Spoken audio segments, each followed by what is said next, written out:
Okay, good afternoon, council staff. Welcome to our Committee of the Whole budget agenda for Tuesday, September 8th at 2 o'clock. I'd like to call this meeting to order. And the first thing I'll do a roll call. Councillor Foster, here. Councillor Van Leeuwen. Councillor McElwain. Councillor Kittredge. Present. Councillor Dunsmore. Present. Councillor McCray. Present. Okay, so I confirm that we all are here and ask first if there's any disclosure of pecuniary interest under the Municipal Conflict of Interest Act. Okay, seeing none. Moving on to recommendation to confirm the agenda. The Council of the Township of Center Wellington confirm the agenda for the Committee of the Whole budget meeting held September 8th, 2020. Mover for that recommendation. Councillor Dunsmore, seconded by Councillor McCray. All in favor? And that is carried. No presentations, announcements, no delegations. Moving on to that one item on our agenda, and that's a consideration of capital budget report. And I will turn things over to our Director of Corporate Services, Treasurer, Dan Wilson. Welcome, Dan. Thank you, Mayor Linton. In terms of an agenda for today, we're going to start with Mark's going to provide a brief overview of the capital budget format that can be found in attachment A to the report. After that, we're going to go through the story maps. So a link has been provided in the meeting agenda, but we'll also put it up on screen so that members of council and the public can see what we're referencing to. But these are basically visual aids that show the locations, descriptions, and some pictures for some of the key capital projects proposed in 2021. So what we'll do is for each project in the story map, we will do a brief introduction in terms of the name of the project, and I'll reference where in attachment A this project is, just in case council is following along in attachment A. Mark will go through the different funding that has been applied to the project, and then the various staff members responsible for the project will give you an overview of the project, and then we'll allow council to ask any questions before we move on to the next capital project. Once we're done the story maps, then council will have an opportunity to talk about any other capital projects that were not in the story maps that are included in attachment A. From there, we will have Mark introduce the Bridge and Culvert 10-year plan, which is in attachment B. And then obviously council will have an opportunity at that time to ask any questions they have on attachment B, the Bridge and Culvert plan. So before I pass things over to Dan, yeah. Just sorry to interrupt you for a sec. I forgot to mention that we have a hard stop at 5 o'clock. So just wanted council to be aware that we are stopping the meeting wherever we're at 5 o'clock. Okay? In terms of additional comments before I pass everything over to Mark, we did provide additional write-ups on both the preliminary 2021 capital budget as well as the 10-year bridge and culvert plan. And those are found in attachments C and D to the report. And those are similar to what you'd see in the published budget book when we have that released in November. Attachment A also, with the 2021 preliminary capital, we try to make linkages there to the strategic plan in terms of how each project is in line with the strategic plan document that was approved by council. In addition, part of the June 15th, 2020 pre-budget meeting that we had, just a reminder to council that we were given direction to allocate approximately $4 million of combined general capital reserve, gas tax, and OLG funding to the capital program. And Mark will outline that when he goes through his summary of capital. In addition, we allocated approximately $1.5 million per year in development charge funding for capital projects. So Mark will also outline where that is within attachment A. Briefly about OLG funding. In June of 2020, in our pre-budget meeting, we did make some estimates in terms of anticipated OLG funding received in 2020 to be allocated to the 2021 capital budget. Our estimate at that point in time was 1.45 million in OLG funds going to the capital program. We did just hear late last week that the facility is opening on September 28th, which is slightly later than we were forecasting. So we will be revisiting our calculations of OLG funding and bringing that forward to council later on in future pre-budget meetings. But this will likely result in additional capital forecast items shown in attachment A being deferred as a result of potentially reduced OLG funding and compared to what we were anticipating. So that's in addition to the OLG funding allocation policy will be discussed hopefully at the October pre-budget meeting. One more note, the attachment A 2021 capital budget, from this point going forward, we will track any changes we make so you can reconcile any changes we make going forward to the capital budget shown in attachment A to this report, just to make things easy for council. So with that, I'd like to change things up and get Mark looking at the overview of attachment A. Thanks, Dan. Are you able to get attachment A on screen then, Dan, before I start? Perfect. Okay, so I'll start off by mentioning that this document is in the exact same format as we used for a number of years to keep it simple for council. And what I'll do, I'll just start at the left-hand side at the top and go over all the columns just so everyone has a good understanding of how this document's laid out. So at the far left, we've got the reference column. So as we go through the various projects, it's probably easiest to refer to the reference number so everybody can find it quickly. Next column is the strategic plan reference. So on page 9, or the last page of attachment A, or sorry, page 8, there is the strategic plan legend. Each one of those colors and initials there mean a specific tie to an item in the strategic plan.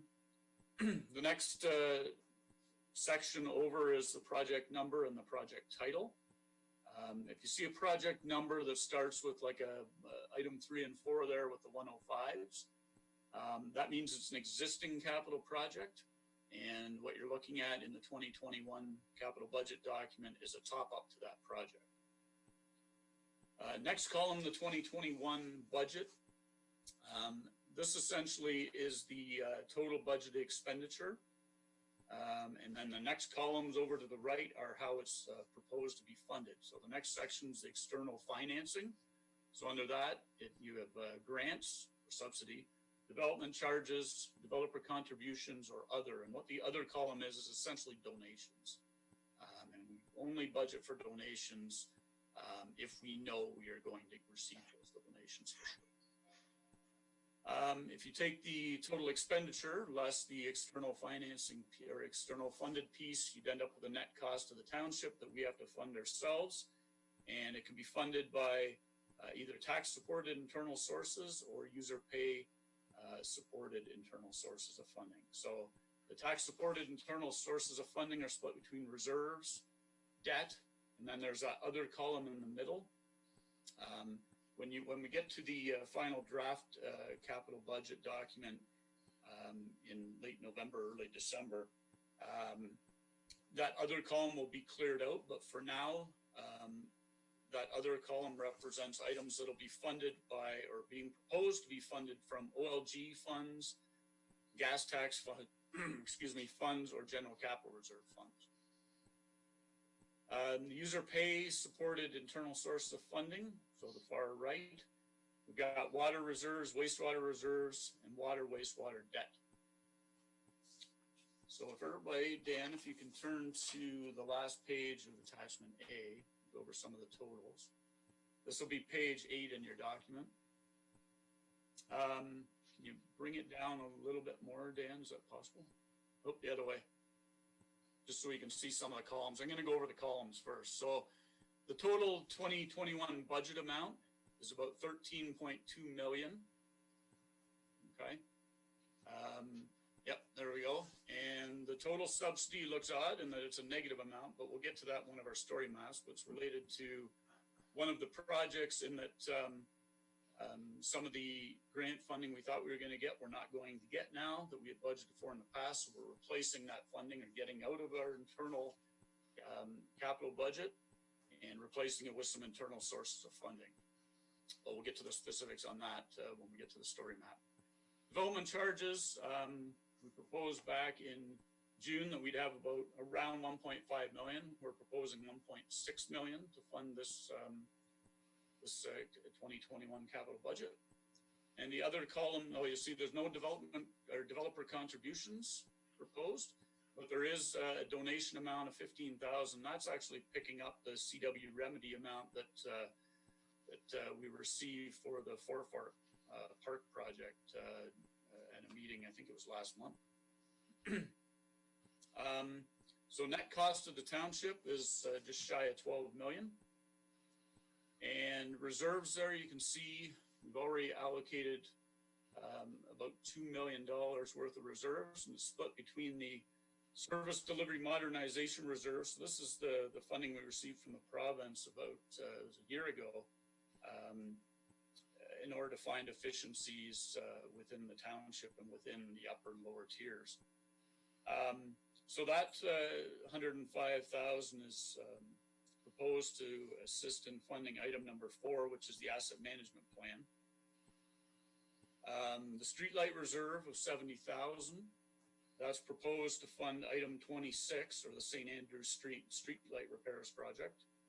And the next two items, the OSIF and dedicated capital levy reserve funds, are proposed to fund items 9 to 12, which are in their own section. We'll see that in the document. That's the structure section, and it also is supported by its own schedule on page 9 of this agenda package. So under the other column, you can move that up just a little bit now, Dan. Yep. So the gas tax reserve funding of 951,000, we're proposing that to fund the St. George Street Road project, or the road portion of that project. And OLG capital reserve funds of about 1.45 million. We're proposing those funds for the ECC ice pad replacement. The remainder of the township portion of the road project for St. George Street. And Side Road 10 Row Road rebuild project. So the only other items I'll touch on here, the water reserves, we're looking at about 1.7 million in total, which we do have in our reserves. And the wastewater reserve amounts will total about 2.3 million. And the total debt, there's two items there, one under internal and one under both internal, but one under tax support and one under user pay supported.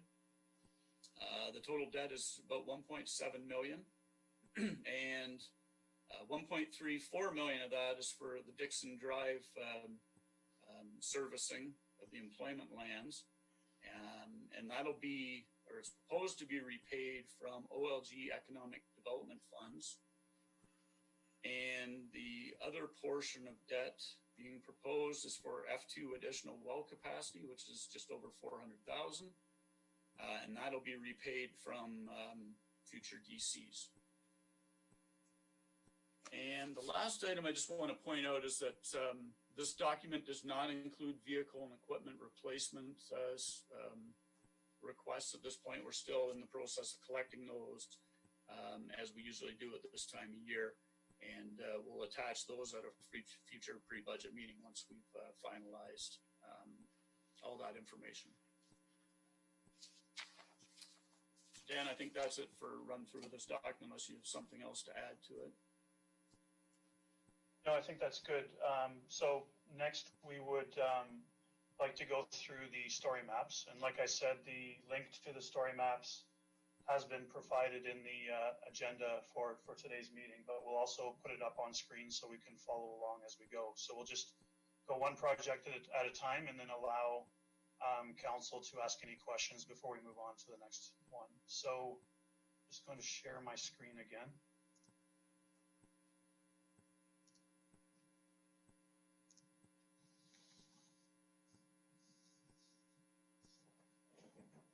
So this is the story map that staff put together, which is a really great way of showing visually what we intend to do from a significant capital project perspective in 2021.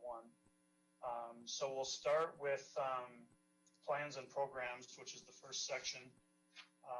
First project being the Cultural Master Plan Update. And if you're following along in attachment A, that is reference number 2 or capital project number 2.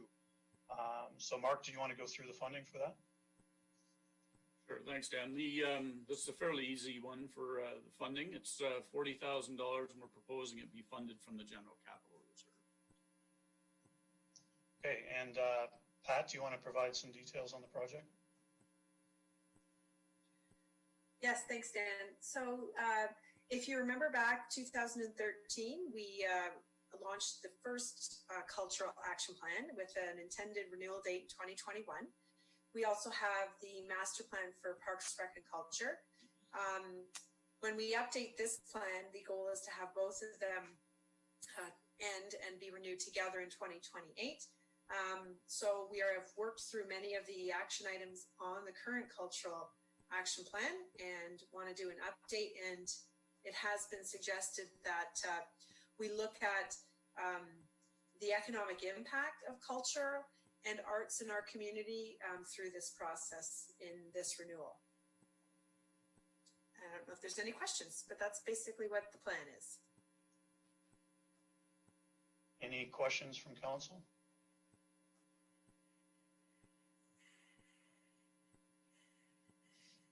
Councillor McCray?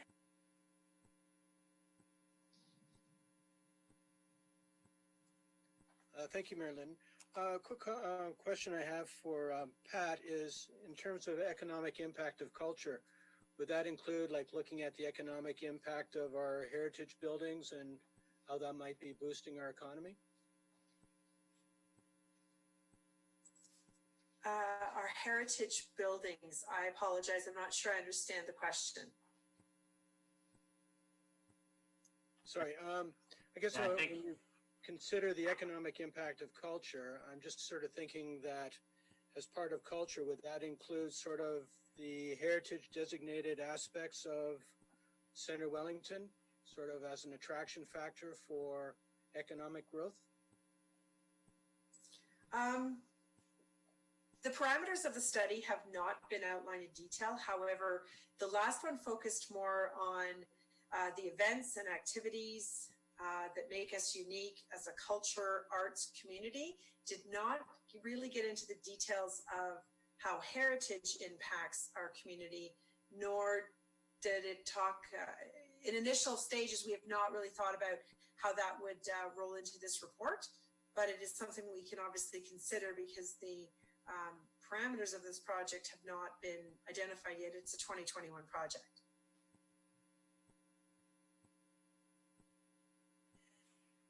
I guess that gets a little bit to the definition of culture for this plan.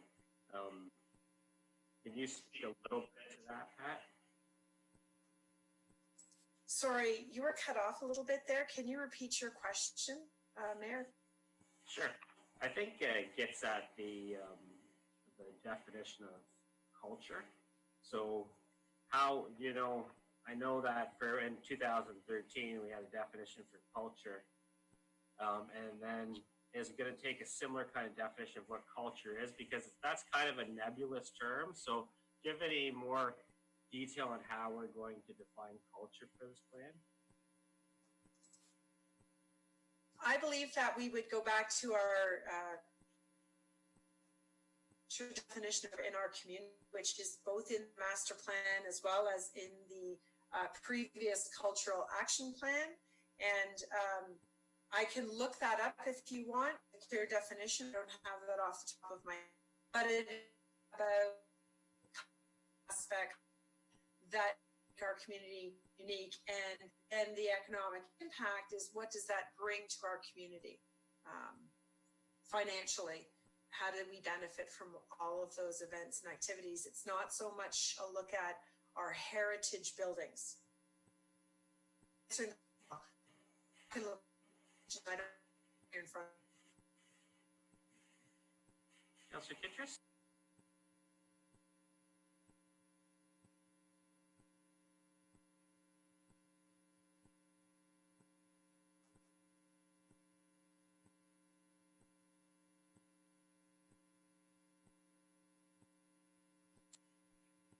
Councillor Kittrus, you're still on mute.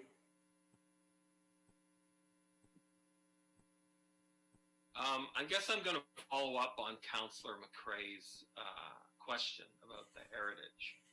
And I'm just wondering how you can say that the heritage part would not be part of the cultural study and action plan, because it seems like that is like a fundamental part. When we advertise that in all our economic development marketing. And so it seems that you would have to put that into the cultural plan. So when the RFP is being made, I'm asking, will that be put in? I'm going to turn it over to Andy for a second. Yeah, just for clarity, and Pat wasn't here when we did the Cultural Master Plan several years ago, and we did receive some grant funding to complete this work. So the scope of that, based on the ministry requirements, is a little bit narrower than what we may be looking at today.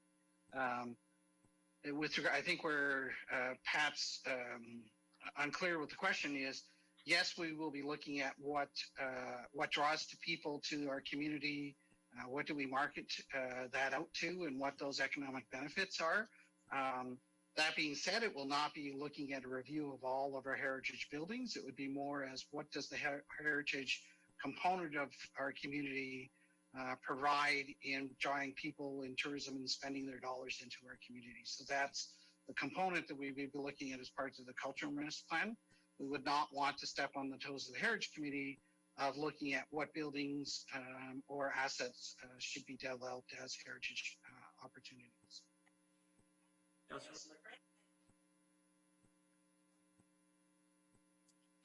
Thank you, Celia Goldie. Yeah, you summarized what I was trying to explain, because I'm just looking at sort of the broader picture of the impact overall of our heritage aspects of the village. Mr. Foster?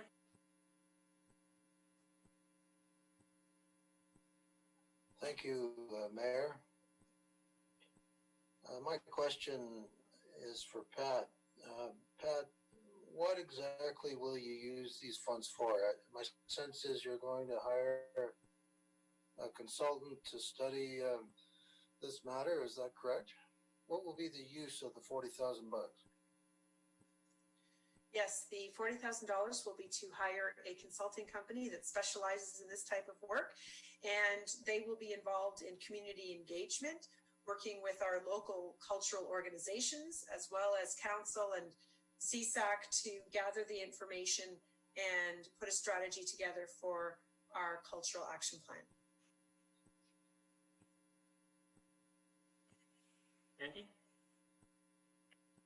Yeah, just to add to that. So from our last master plan, we had very clear set out actions to address in the short and medium term.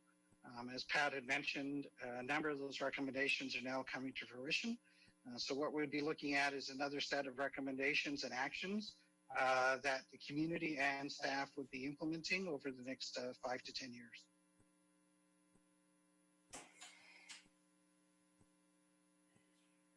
Councillor Foster? Thank you, Mayor. My question to Andy is, so we're going to spend $40,000 to hire a consultant to tell us about our own community. Why can't we do this work ourselves? A part of that would be resourcing, but the success of the last master plan is we had a third party come in that had no prior recommendations or under setting out of what the agendas are for the various organizations. They listened to all the organizations involved in culture and heritage and arts and community, talked about that as a priority to help set what the priorities were for the organization, and also setting out budgets for how we would implement those. And part of that work was the hiring of our part-time culture coordinator. So that was one of the key recommendations, and that coordinator has been working on those recommendations and implementing those with the organizations and facilitating the discussion. So that part-time position will be somebody that we were working with a consultant and reaching out as to developing an overall set of actions for the organization as well as the community. It's not just about Centre Wellington being the only people to implement the actions. This is a partnership with all organizations in Centre Wellington. Anything else from council on this first item? Councillor Kittrus? Am I on now? You be on. Okay. Just to ask a question. Andy, you said that we have an employee that is part-time already. Could they not work with the Parks and Rec director to work out this instead of a consultant? This $40,000. So wouldn't they, like right now, like culturally, we're under this coronavirus thing. There isn't that much happening. A lot of cultural things have been canceled. So wouldn't that be a proper use of that person's skills? I think our CEO has answered this question. It's not just what we're going to do the next year. It's going to be a 10-year plan, right? So COVID's going to come and go, and we're still going to have a good plan on what we're doing from a culture perspective. And from what our CEO mentioned, part-time staff will be working in collaboration with the consultant on this, but it's a pretty specialized report where a consultant will bring a lot of expertise to the table. Andy, do you have anything to add to that? No, as you had mentioned, this is bringing in someone to help facilitate. We have a number of different groups with different ideas and strategies that they look to. So this is really helping facilitate the discussion in the community. And it's good to have somebody from the outside that's experienced different types of culture master plans in other organizations to help stir some of those conversations and come towards a community developed strategic plan for the next 10 years. Councilor Kittrus? So what exactly is the part-time cultural person doing right now? That's what you misunderstood the question and you reinterpreted it. I'm just saying that we have this part-time cultural facilitator, and why couldn't they just do this when the COVID's on to save the money? Like, what are they doing now? I'm not saying that we're not going to plan for the future. That's what the plan is about. Thanks for clarifying. Andy, you want to deal with that? Back in, Pat? Thank you. So a couple of things to just clarify. The staff as a cost saving were redeployed to parks, and that is where our cultural coordinator is working right now in our parks department. So they has not been working in the cultural department since the beginning of COVID. The other thing I just wanted to explain is that there's going to be, as a result of COVID, we need a lot to look at recovery and assisting our cultural groups over the next long and short term. And I think that this plan will help us do that and hear from all of those groups. And this part-time person will be back in 2021 to help facilitate that. This is a 2021 project, not something he'll be starting in 2020. Anything else from members of council? Okay, you can keep going, Dan or Mark. Thank you, Mayor Linton. So the next project is the asset management implementation project. So this is reference number 4 on attachment A to the report. Mark, do you want to go through funding? Yeah, thanks, Dan. So this project has a $150,000 top up, and it's funded $105,000 from the Service Delivery Modernization Grant Reserve, and $22,500 each from both the Water Reserve and the Wastewater Reserves. Thanks, Mark.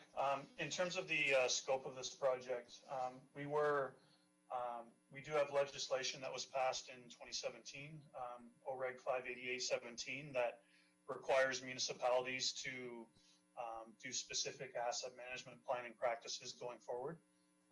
They've staggered the timelines in terms of when you need to be compliant with this regulation. The first deadline was in 2019, and that was to have a strategic asset management policy in place by July 1st of 2019. Council did pass that, I believe, in May or June of 2019. We are now working towards the 2021 and 2023 objectives, which is having asset management plans in place for core infrastructure by 2021 and all assets by 2023.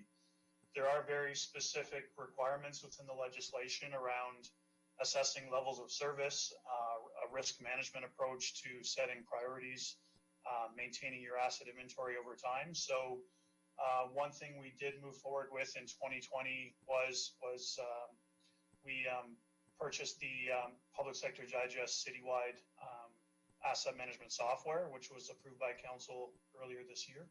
So we're in the middle of implementing that software. It will continue to be implemented into early 2021. At that point, we should be in a good place from a software perspective to meet the legislative requirements. We are also looking at integrating that system with payroll so that it's fully integrated within the township's day-to-day operations. We're looking at some tablet purchases so that staff can update asset data while they're on site at different places within the township. And we're also working with the county and other lower tiers within Wellington County on this.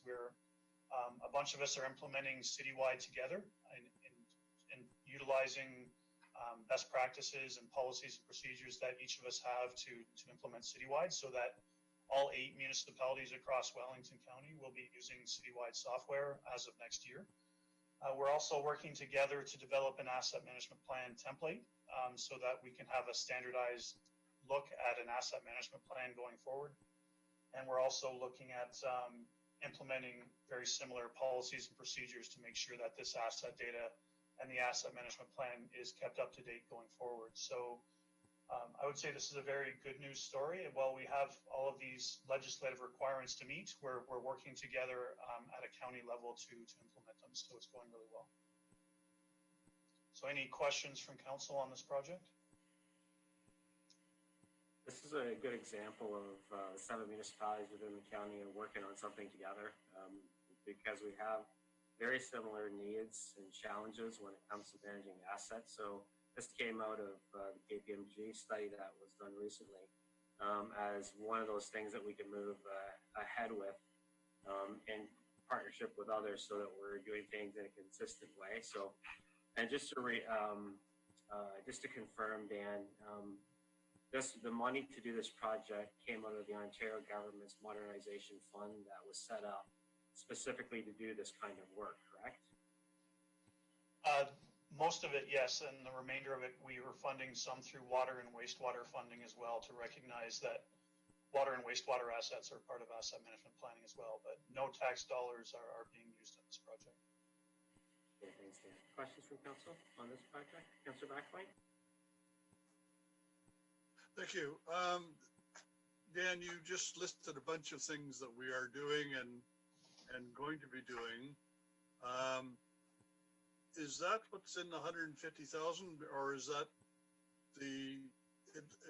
as part of a master plan, it sounds like hiring a consultant versus software and doing the implementation you've been discussing. So exactly what is the $150,000 being sent for? Through Mayor Linton, so we are very much trying to do as much of this project in-house as we can. We developed the asset management policy in 2019 in-house, and with the asset management software, we are hoping we can do 80% of this asset management plan implementation in-house, which is good news. In terms of the 150,000, approximately 50,000 of that is the remaining amount to finish the implementation of citywide software. And the remaining 100,000 is broken down between tablet purchases. We need to spend some money integrating the system into payroll. There's a work order management aspect to citywide where staff can record their time against tasks, and that can be fed into the payroll system, which will make us more efficient that way. So we're going to be allocating some funds to that payroll integration.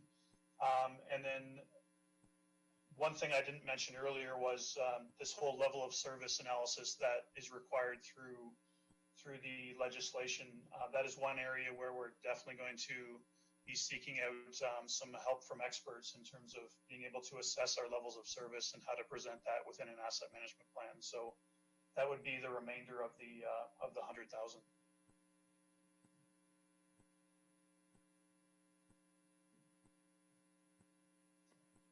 Councillor Kitchers?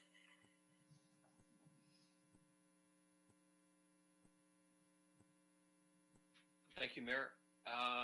I'm just wondering, you said that this is part of the citywide software. Is this another module, and how much has been spent so far in this citywide? Through Mayor Linton, citywide is the asset management software that was endorsed by council earlier this year. I can't remember what month that was actually approved by council, but it has an asset manager module, which allows us to maintain our inventory of assets going forward and help us set priorities from an asset management and a budgeting perspective. And it has a work order management module, which allows staff to create work orders. Maybe it's work to be done with assets or on assets, and they can record time against the work orders, which gives us a good idea of, from an asset perspective, what's going on with the assets and how much work is being done on the assets. That's the piece that we see feeding into payroll in the future. And it also has a route patrol function that allows staff to complete their minimum maintenance standard requirements on our roads through the software as well. So it's all three different modules within the citywide asset management software. Dan, can you just, because we also had another application called City View, which is a completely separate application to a completely different thing. So I'm wondering if there's some thoughts that this is just another module, but if they're two separate things, right? That is correct. City View and Citywide are two entirely different pieces of software. They just happen to sound the same, which is very confusing to staff as well.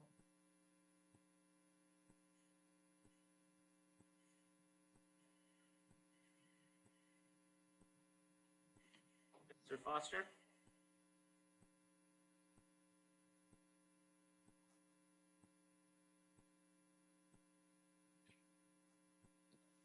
Thank you, Mayor. My question is for Dan. Dan, you've talked a lot about tablets and payroll integration and routing. We've been in the water and wastewater business for over a century. What are the implications if we do not purchase these tablets and do not purchase this extra $150,000 worth of software?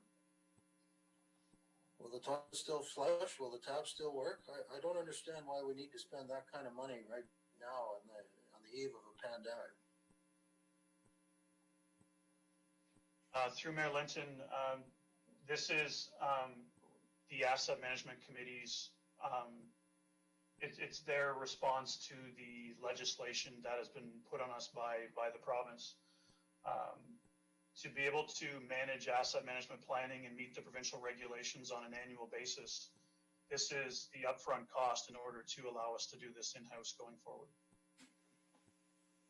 So, based on the report that I'm seeing, we're doing this because we're required to do asset management to this level of detail, and this will be required for us to get funding on projects in the future, right?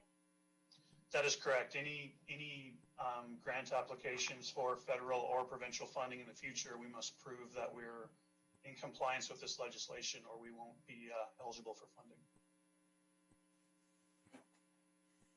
Andy, go ahead. And just to add, as Dan pointed out earlier, or Mark did, the majority of the funding for this project is being funded by provincial funding.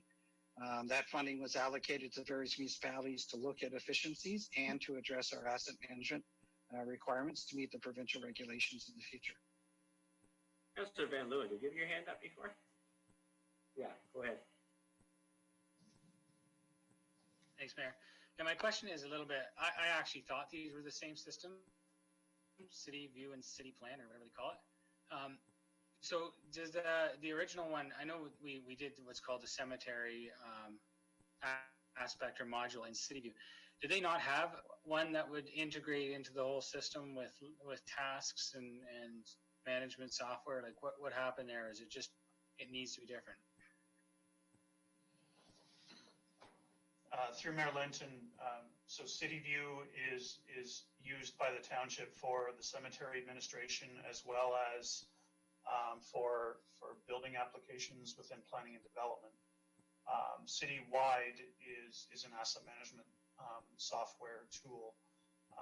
When we reported to council on the use of this software going forward, it was mainly because 4 out of the 8 municipalities in Wellington County were already using Citywide from an asset management perspective, and the other 4 municipalities felt that it would be a very useful tool for us to use as well going forward, so that we could get some efficiencies in working together on asset management planning going forward. So it was very much an efficiency and a coordination effort with other Wellington County municipalities.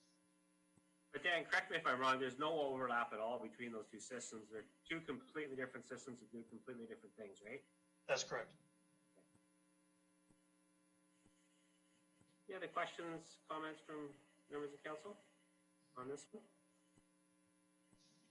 Okay, go ahead, Dan. Thank you, Mayor Linton. The third project is the termite management program. So on attachment A, this is reference number 5 or project number 5. Mark, do you want to go through the funding? So this project is proposed to be funded $60,000 from the General Capital Reserve. Thanks, Mark. Brett, do you want to go through this project?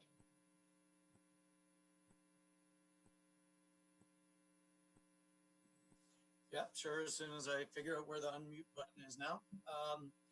So in terms of the termite management, this is the anticipated cost based on what Dr. Miles had told us when we had delivered our report to council back in July. He envisioned at the time approximately $60,000 a year over the next 5 years. That was based on work that he had proposed to the Township of Woolwich, I believe. So now he's out there doing the termite survey.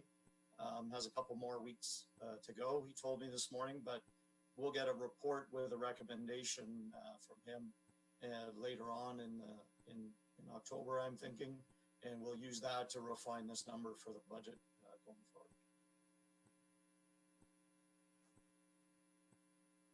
That's it. Any questions from council? Councilor Kitchers?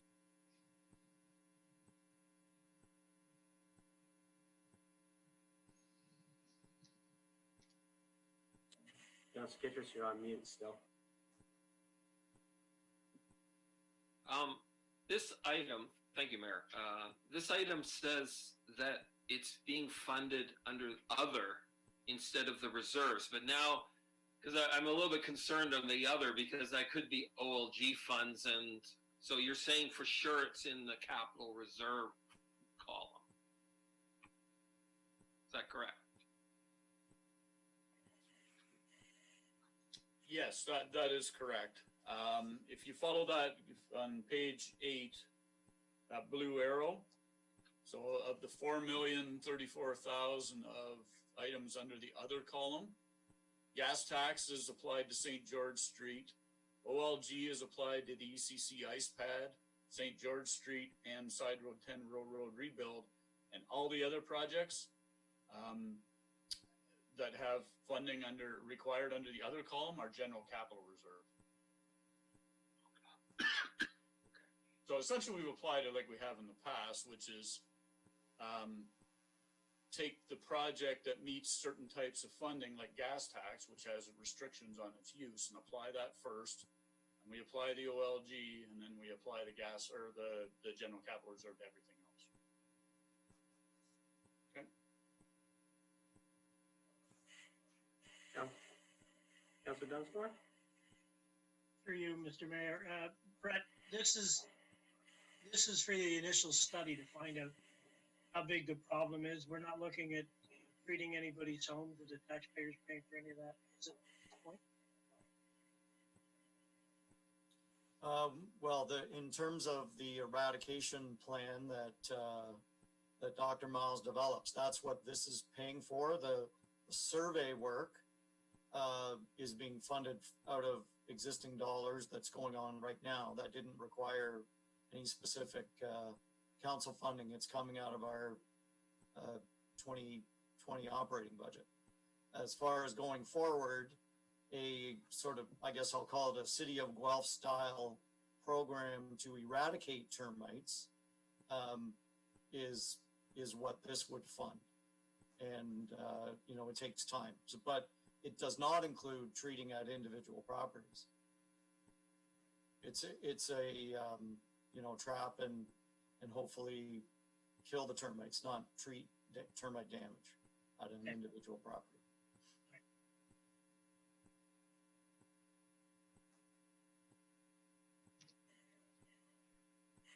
Anything else from council on this one?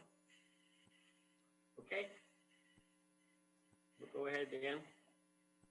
Thanks, Mayor Linton. The next one is the stormwater master plan, which is reference or project number 1 in attachment A.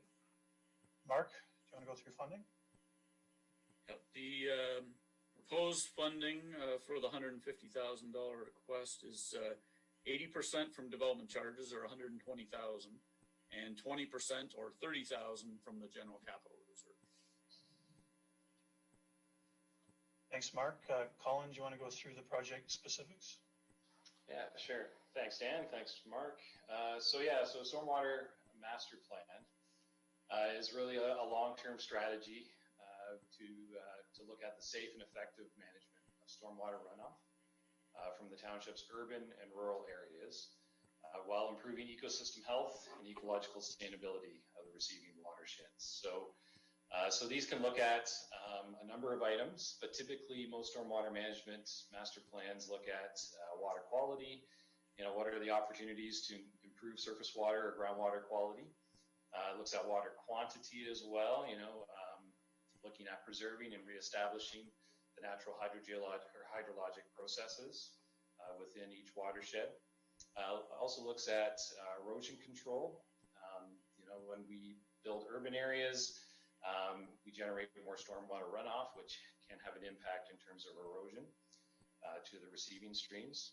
Looks at also natural environment, water sustainability, and infrastructure requirements. Can identify levels of service for stormwater infrastructure, update design standards based on new design storms. So what we hear quite frequently is we've had a number of 100-year storms over the past few years. So quite often design standards get updated through a master plan process. And obviously this will integrate with asset management planning as well. And really the end deliverable for this is likely a suite of policies on stormwater management, but also an implementation plan. So a list of prioritized capital projects related to stormwater, including costing and potential funding mechanisms. And the photo there, that's not Fergus or Laura, in case anyone's wondering. That is a neighbor of ours to the north. That's Harriston, the flood they experienced back in back in June 2017.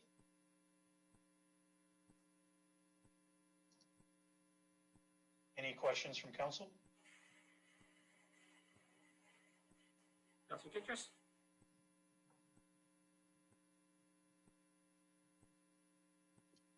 When you get this report, will you be using pictures from Center Wellington? It means that something flooded here. Definitely, yes. I think we've for the most part haven't experienced the extent of flooding some of our neighbors have, which is a good thing. But it's still, pays to be proactive. So definitely, as we progress through the project, we'll look for more local photos of flooding.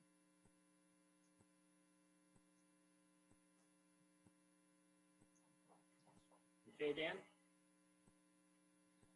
Okay, moving on to the Parks and Recreation tab of the story maps. The first project is the Elora Community Center ice pad replacement. Mark, do you want to go through funding?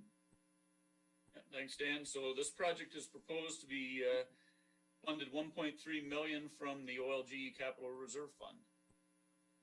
Thanks, Mark. This is item or reference number 52 from attachment A. Pat, do you want to go through project details?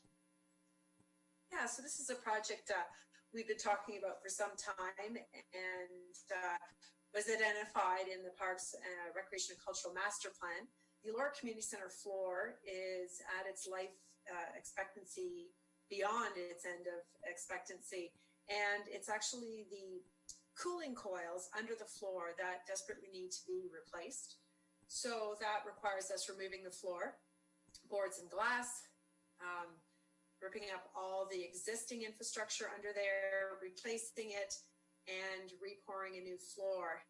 It's an opportunity also, when we do this work, to move the refrigeration room, which contains all of the refrigerant and equipment, which right now is located at the lobby end of the facility, and move it further to the opposite end of the lobby, which is a safer option for operating that facility. An ammonia leak is likely the most dangerous component of an arena operation, and that would move that room away from where most of the public are. It allows us also at that time to move the headers and other equipment that feed the floor, and helps us move the glass then, if you've been to the facility, closer to the spectator area in the lobby, so better for accessibility. So overall, that is the plan for this facility, and I'm happy to answer any questions about the project. Andy wants to just add a couple details. Yeah, just to reiterate or add to Pat's components, as council recall, we did make an application to the provincial and federal government for the ICIP program, and that project I think was roughly about a $5 million ask, and our hope is that we still are in the running for that, and if so, then this cost, approximately the $1.3 million, is about the same approximate cost that we would have to be allocating as our share to the overall redevelopment of the ECC in a larger context. So our hope is that in the short term, we will hear from the federal and provincial as to whether our application has proceeded. If we're not successful, we do need to address the arena floor, as we are having more and more leaks coming out of the floor, which is not a good health and safety situation for our customers or staff.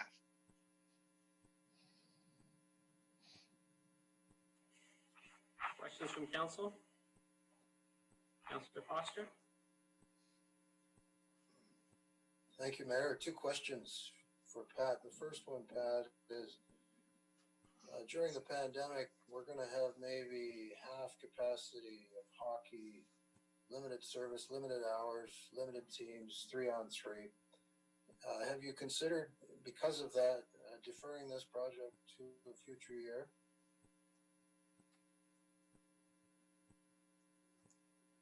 So this project would take place after the end of our current ice season, which would be start of construction in April 2021, with completion of that floor hopefully by the end of the summer.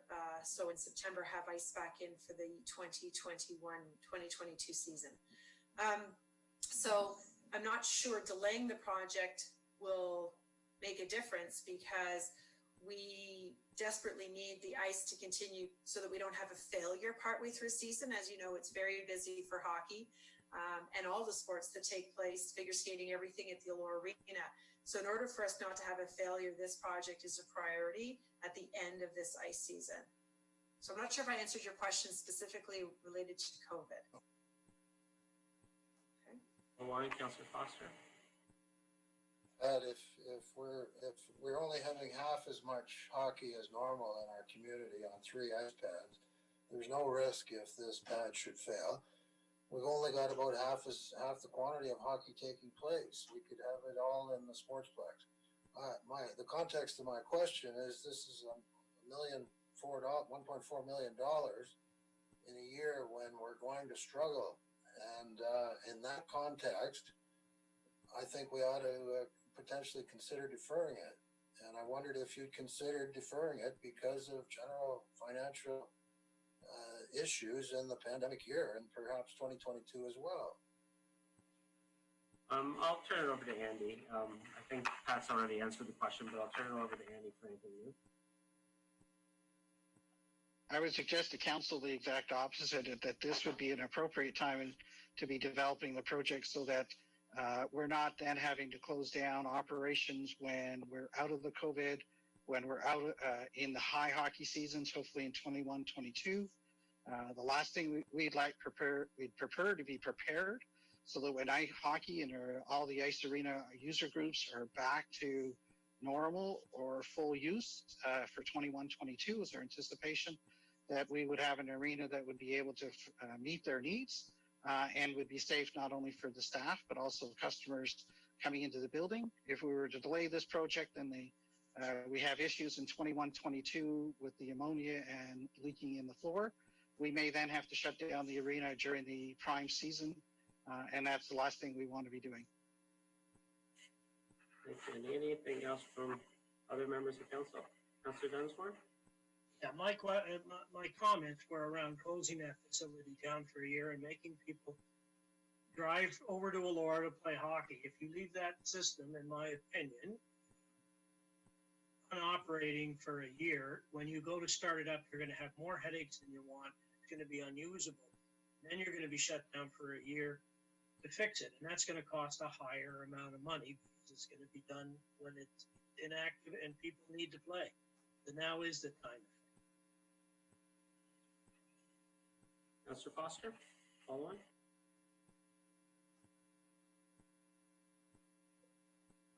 Thank you, Mayor. My follow-up question is, and I've raised this matter in the past. One of our options, rather than digging up the existing floor, is to either twin the arena and/or make the existing ECC a turf facility. Have we fully looked at that option of building either twinning the Allure Arena with a brand new ice surface and keeping the old one as a turf facility? Because my sense would be for perhaps $2 to $3 million, we could build a new building, and we do in normal times have capacity issues, and we also know that lacrosse is heading towards turf, and other community groups as well would like to have a turf facility in the wintertime, such as soccer and rugby, football, etc. So I think, my question really then is, to what extent did you look at that option? I think turfing the existing pad and building a new one. Yeah, I think we got the question. I think, Pat, you can refer to the Parks and Rec master plan, because those questions are the nature of that master plan. So you can speak to that if you wish, or you can answer it another way. Yeah, exactly. I was going to reference the master plan. A few things. So the arena surface is smaller than what you would require for full facility. So a conversion of the arena to a turf facility is not really get the community exactly what it's looking for in terms of an indoor turf facility. The consulting on an indoor turf facility is ongoing. We have a committee that is working on that. The work on that has been put on hold due to COVID, and we hope to pick that up later this fall. And there's a study to investigate exactly where and how that would best be. The numbers, just to be clear, it's 1.3, not 1.4, to rebuild the arena. And to add another pad of ice, I would guess it's well over $5 to $6 million, but I have not, that's a number off the top of my head based on what some of the costs of other new arenas have cost other communities. So from the Parks and Rec Master Plan, a fourth pad is not required before 2028. That was the recommendation. So the consideration to twin pad this into 2 ice arenas has not been considered yet. It may in the future. The failure of this floor is what we're trying to mitigate at this time and to continue to use this facility as an ice arena.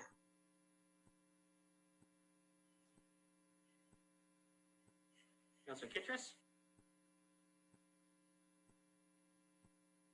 Thank you, Mayor. I have 2 questions. The first question, I guess, is for Dan, and it's about the funding of, or is it Mark? Dan or Mark? The funding of this, like where is it coming from? And the second question is,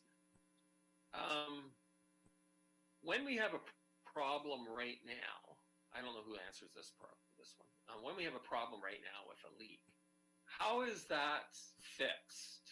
And is there a way of addressing leaks right now?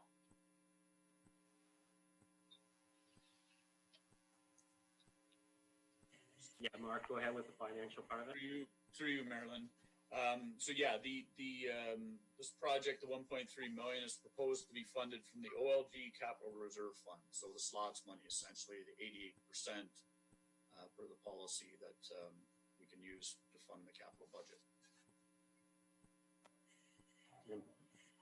And Pat, did you want to answer the other piece of it? Yeah, so in recent years, we have put a product into the lines of the arena floor to hopefully mitigate and prevent the leaking. That has already been done once. It's under the recommendations that we probably can't really continue to do that. We need to replace them. It's the brine in the system that is leaking in the floor. And when you go to clean that filter out, you can see the amount of sludge that is coming out, which means it's not efficient, and it is getting clogged, and it is leaking. And so those are the things we've attempted up to this point to do. However, its failure is imminent at this point.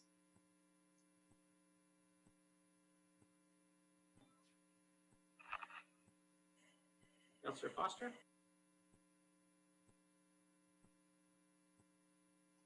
Thank you, Mayor. Pat, can you tell us what is the brine composed of and what are the implications of a leak?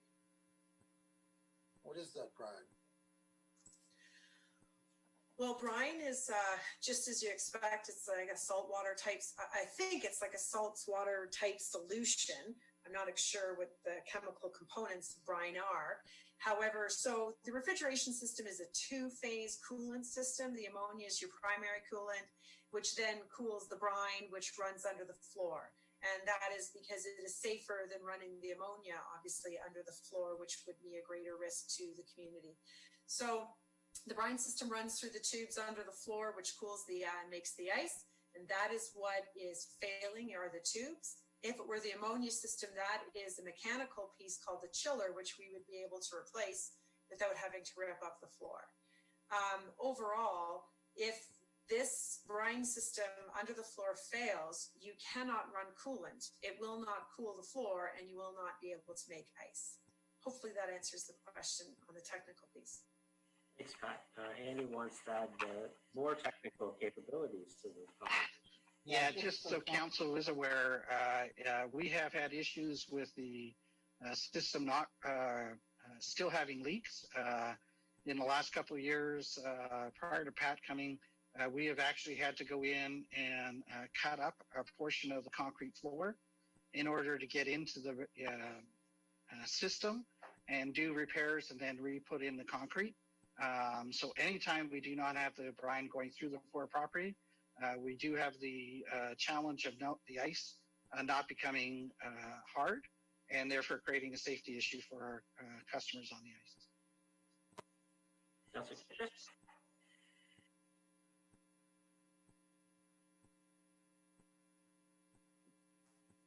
Thank you, Mayor. I have two questions again. Just to follow up on the budget, I noticed that in this the document today that we will be revisiting the OLG funding if it falls short, and that's what was presented earlier.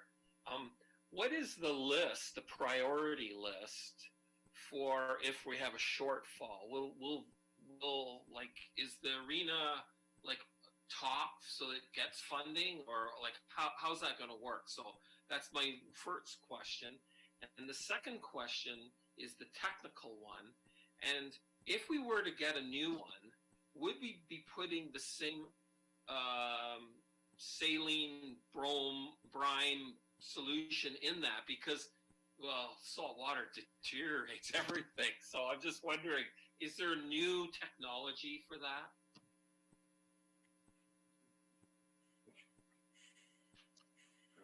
Andy, you want to speak to one of those?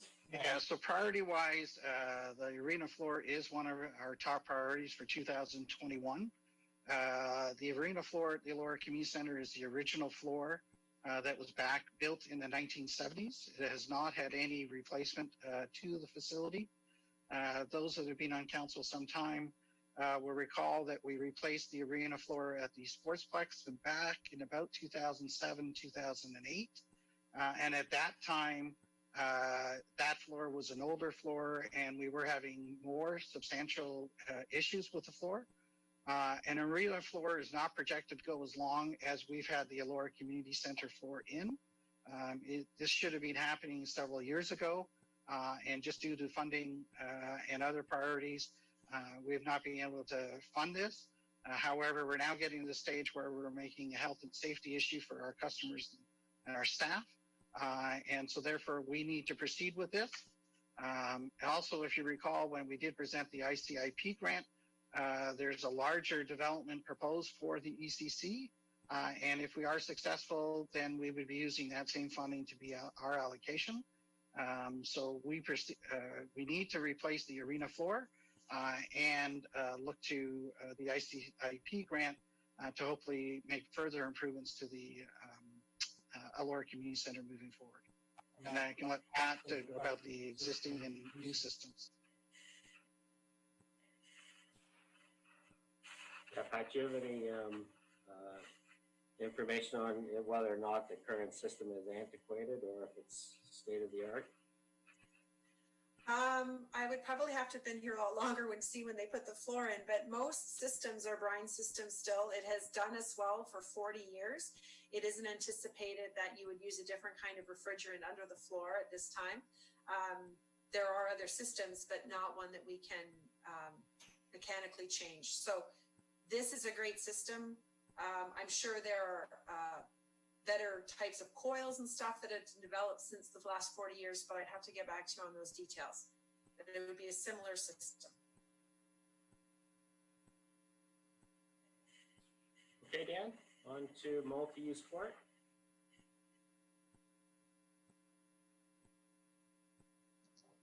Thanks, Mayor Linton. The next one is the outdoor multi-use court at the Sportsplex. This is project number 53 in attachment A. Mark, can you go through the funding? Thanks, Dan. Yeah, this one is proposed to be funded 100% from development charges, and the total amount to be funded is $80,000. And Pat, can you go through the project summary? Yeah, so in the Parks and Rec Culture Master Plan, this was the project that was identified as a need in the community. It is a concrete pad that can be used for sports such as basketball, pickleball, lacrosse, fitness classes, floor hockey, road hockey.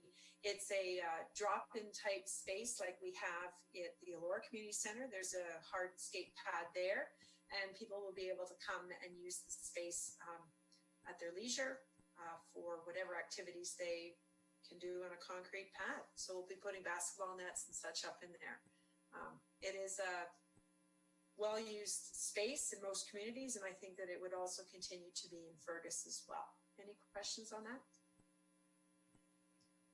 Questions from council on this flexible multi-use space? Councillor McLean. Thank you, Mayor Linton. I guess the question I have is, are we replacing one of the existing tennis courts with this multi-use pad? The reason for my question is, do we not get a lot of use out of these 3 tennis courts that switching one of these to a multi-use pad will take away the usage of a tennis court that may be actively used? I'm wondering if maybe it's better to just build a pad beside the tennis courts.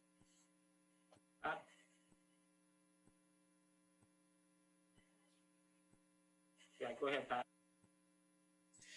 Yeah, this photograph is somewhat deceiving. Those 3 courts are the old tennis courts, which are quite very cracked and failed. The new tennis courts that we use quite frequently now are closer to the sportsplex. You can see the new courts at the top of the screen. Those are the ones that are used by tennis players now, and the old Andy might be able to further explain the year those were built and replace the old courts in Fergus. But those courts are no longer in play. Yeah, those courts were taken out of use back in, I would say, between 2005 and 2007. The majority of the use has been in the last number of years is for special events that have basically just used it for their beer tents or activities. They have not been used by the sports organizations. I started here in 2006, and I think just around that time, those courts were taken out and the new ones were built in about 2007. This would be a new facility just in the location where the photograph looks like tennis courts are, but it's just basically an old asphalt surface that is in very dire shape. Councillor Dunsmore? So Pat, when you put the new pad in with the basketball, and that's the other 2 tennis courts there, is the plan to rip those up and resod that area or reseed that area and put it back to grass, or maybe a future 2nd or 3rd concrete pad? So we would do this project in consultation with some of the larger festivals and events that happen at this site. And we have a draft sportsplex outdoor master plan. And we want to consult with them to understand what they would like us to leave or not leave for their events and activities. So we would build this with their input to make sure it's what they would also need, as well as for recreational use the other times of the year. I'm not sure if that answers your question. The box that you see there is the size of the whole pad. It's deceiving. It's larger than a tennis court. So that is the entire concrete pad that would be built. Asphalt pad, sorry, not concrete. That makes more sense. Councillor Van Leeuwen? Yeah, thanks through your mayor. Yeah, that was one of my questions. I was say, are we just doing one of the 3 or the whole thing? Pardon me? Sorry? It's the one rectangle, yellow rectangle in the drawing. That is the size, the 50 by 100 foot court size. Okay, and then one of my thoughts is, because asphalt, is it going to be fenced and a special turf or something on top of it? Because it seems like a lot of money for asphalt. I'm just curious, like, what is all in? Maybe I missed that portion when you were speaking earlier, but if you can give me just. Will there be a fence around there and some of the cost in there, or is it just asphalt so rip the concrete up and asphalt? Sorry, just looking for my mute button there. The idea here is not just only to lay new asphalt down. There needs to be some subsurface work done to ensure that there's drainage, as well as that it is prepared and flat. And so there's more work than just laying new asphalt at this site. But the idea is that is the cost for a new asphalt 50 by 100 foot space. I think that works out to just over $15 a square foot or something like that. So that is the cost that we have been given to this point. Whether we would fence it or not, we would have to once again discuss that with the event users to make sure that if we were to fence it in, it would not interfere with their use of the space. It does not need to be fenced in though.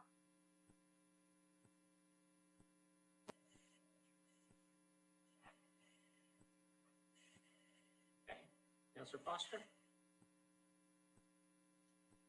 Thank you, Mayor. I've been up at that site a number of times, and I realize it is maybe not a perfect asphalt surface, but I know the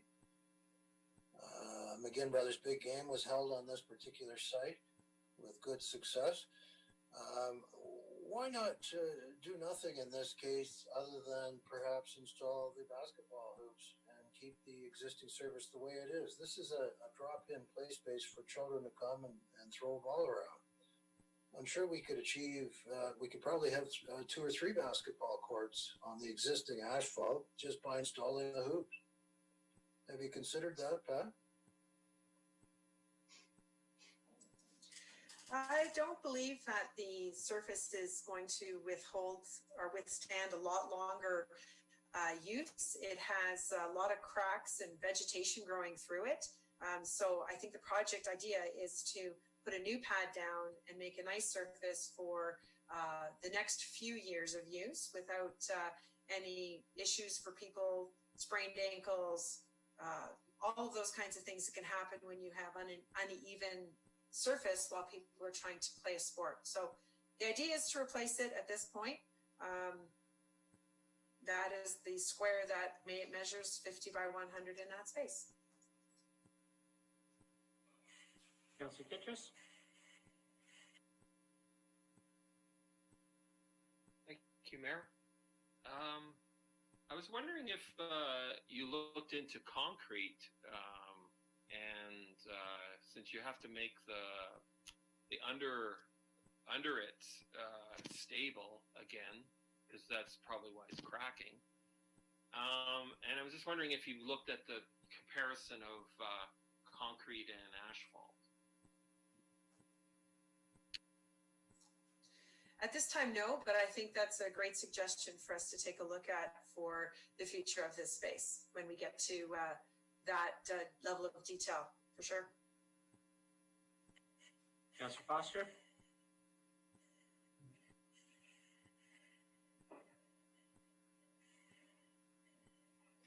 Pat, you mentioned cracking. I know there are some cracks there. Have you ever considered fixing the cracks? We're facing reduced revenue at the sportsplex, and we're facing at least a year or 2 of reduced use. Why not fix instead of replace? Pat, if you have nothing else to add to this, I think you've answered this question, but if you can think of something else that you want to add to it, by all means, but I got those answered myself, so. Anything to add? Not at this time, no. Councillor McLean? Thank you. I just, going back to Councillor Van Leeuwen's comments, I just assumed that there was a lot of equipment going into this pad as well when I read it and saw $80,000, because $80,000 for a 5,000 square foot piece of now it could be concrete even, but I mean that's ridiculously high price. I just looking at a driveway, my driveway is not much smaller than that, and if I had to pay $80,000 for it, I'd be driving on gravel. I'll tell you, that's a very, very expensive piece of asphalt.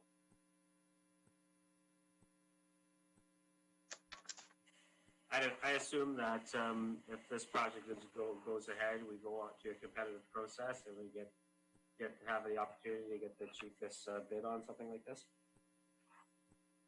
Yes, that's correct. Anything else from council on this one, Councillor Van Leeuwen?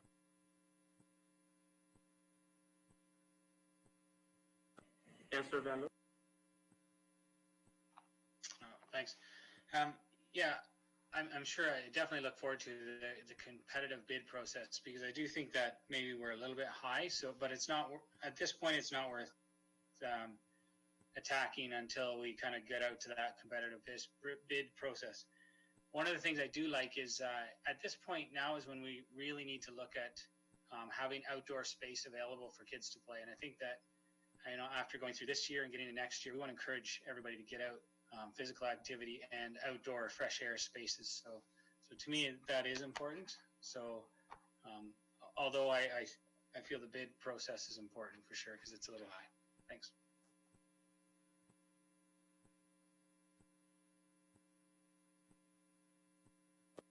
Hey, Dan, on to Farley Park. Thanks, Mayor Linton. So the next one is Beatty Hollow Neighborhood Park, or also known as Farley Park. This is item number 54 in attachment A. Mark, can you go through the funding for this one? Yeah, thanks, Dan. So this project, like the last one, was 100% funded from development charges, and the estimated cost is $100,000.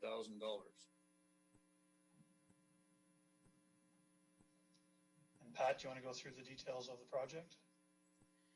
Yeah, so this is a new park in a new subdivision area.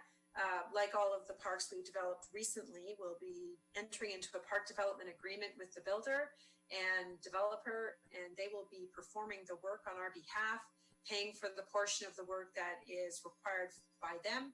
And as this explains, there'll be a playground for 18 months to 12 years of age, some landscaping, including pathways, trees, and planting beds as part of this neighborhood park. Any questions from council? Thanks very much, Pat. I think this is another good example of our approach over the last few years of getting the builder to develop and build the park before the subdivision is completed.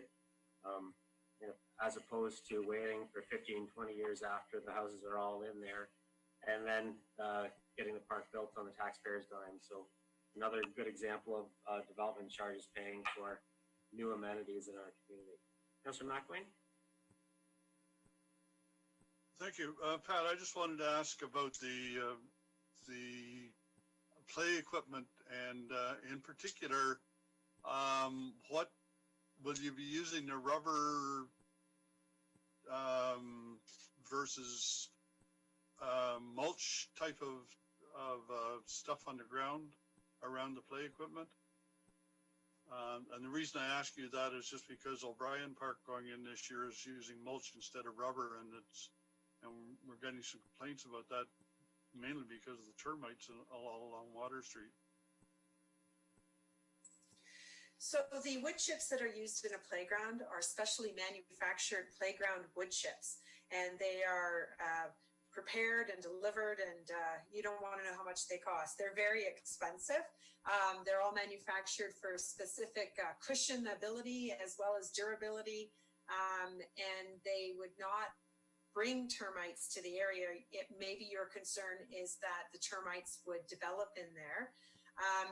The rubber surface in a playground is extremely expensive and would be much more than this budget. And our standard is to use wood chips. It's considered an accessible surface, and that is our standard.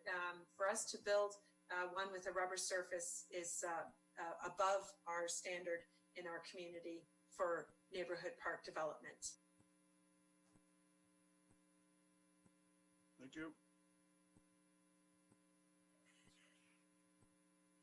Okay, moving on to Forfar Park, Dan.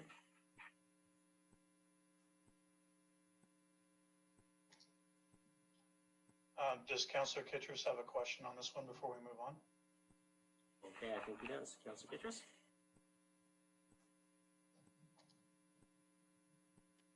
Thank you, Mayor. This is for Pat. I know that we passed in the budget that there was another park here. I was wondering, has that been completed yet for the subdivision?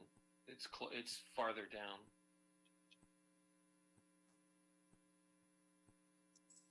Sorry, Pat, I'm I not think looking at that screen. Councillor Go. Kittredge, I think, is referring to Storybook Phase 1.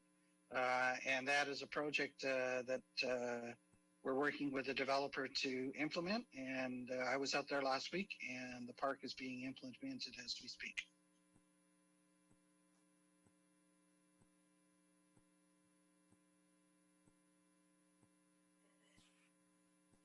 Okay, moving on to Forfar Park, Dan. Thank you, Mayor Linton. So the next one is Forfar Park Play Equipment Landscaping and Trail Development. This is project number 57. Mark, can you go through funding, please? Yes, the request here is a $65,000 top-up, which would bring the total funding for this project remaining to $333,000. The total project is 85% funded from development charges. And as I mentioned earlier, this is the project where we received a $15,000 donation from CW Remedy. Thanks, Mark. Pat, can you go through the details, please?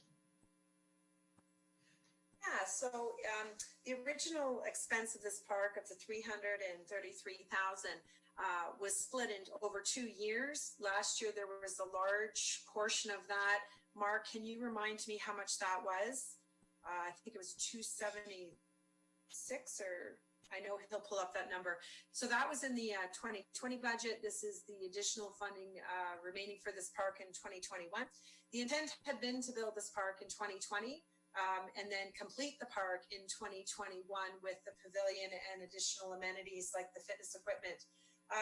Due to COVID, the construction of this park was delayed. So now it makes sense for us to tender this entire project in the new year with all of the funding available, build it at one time, and it'll be ready. It'll go under construction spring 2021. This is land that has been a park for some time and had an old ball diamond on it, which was removed. And so then in 2018, we were donated a parks washroom, as it is connected to the trail, and the parking was built. And now we would like to develop the park for the residents in this area and the new development in that area. Sorry, Mark, did you get that number? Yeah, go ahead, Mark. Yeah, the funding that was approved in the 2020 budget was $275,000. So the total budget for the whole project with this top up would be $340,000, of which $7,000 has been spent so far.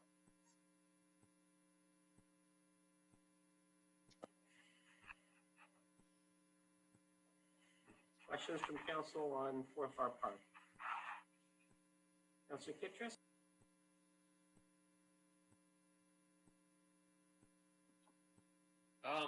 Thank you, Mayor. As the CAO knows, I've had some inquiries about this, and I'm wondering if a gate will be installed so that late night partying will not be happening in this area. Through you, Mayor Linton, staff will be looking at a gate option as well as other options of deterring people from using the parking lot in the evening. The exact details is not, the exact details have not been totally detailed out, but we are looking at how do we prevent that for the future.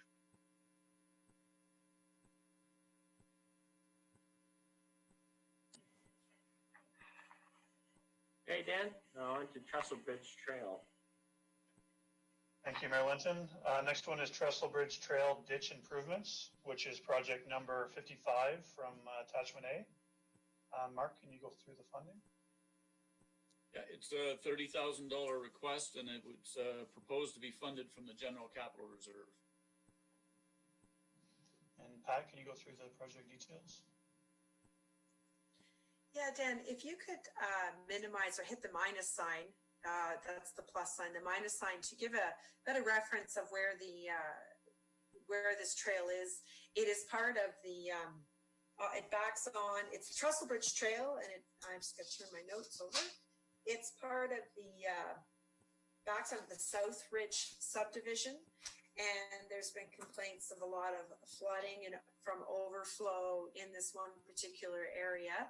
So the project is to take that existing ditch and remove the overgrowth, the woody shrubs, and improve water flow more freely through that area to prevent the backyard flooding, which is occurring to the residents on Spencer Drive right now. So this is an improvement to the trail as well as relief from the flooding that is happening in this area.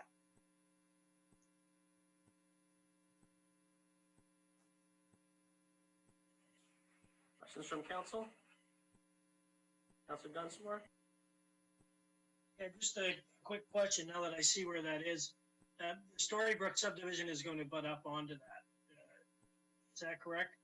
Has there been any discussion with that developer to see what effect that development would have on it? Is there anything that they can do for us to help mitigate the flooding from their end?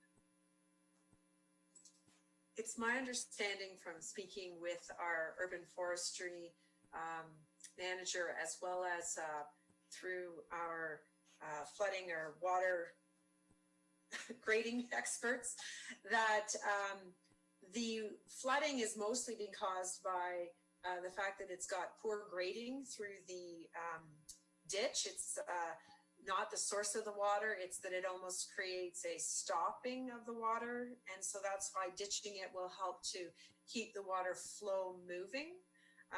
No, we have not spoken to that developer at this time.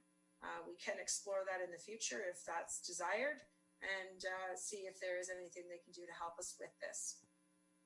But the trail is township property and our responsibility. Andy? Yeah, just to add to that, I think the discussion is about not Storybook, but Lower Meadow or Lower Ridge and the south end of Laura. This is a component, the developer on the map here, it looks like it's not developed, just lotted. The majority of those lots are now developed. And what has come about here is this is the old rail corridor that connected. And when it was the old rail corridor, it just flooded and ran on to adjacent properties. That's now becoming an issue because of the residential. So this is part of a retrofit of an old rail corridor where all the water was gathering. And now that we have residential close up to it, we have to address the flooding and drainage so that it's not going on to adjacent properties.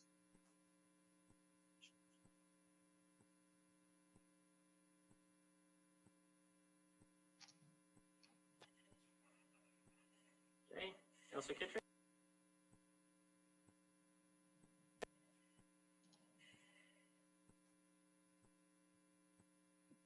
Thank you, Mayor. So is this a contract that's going out to a private vendor, or is like what? I was wondering why staff can't do that. I mean, they ditched Middlebrook Road, and they do several ditching and other projects. I'm going to lean on our Director of Infrastructure, as it's been in consultation with staff from his department on the process we would take to clear the ditch. And so I don't know, I apologize, Colin, if you're not ready for this question. I know Rob has been working with Matt and Lee also discussing this project.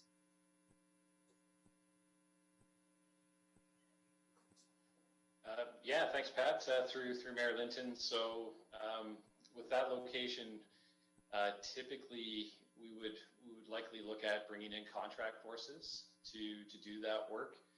Our equipment isn't really suited to go down there and do that. Like typically our ditching operations are done with an excavator, a large hi-ho, which we do not have. So I believe the plan, and I can't say I've talked to Rob about this, but typically our ditching operations are done with contract forces. So I assume that's the case here as well.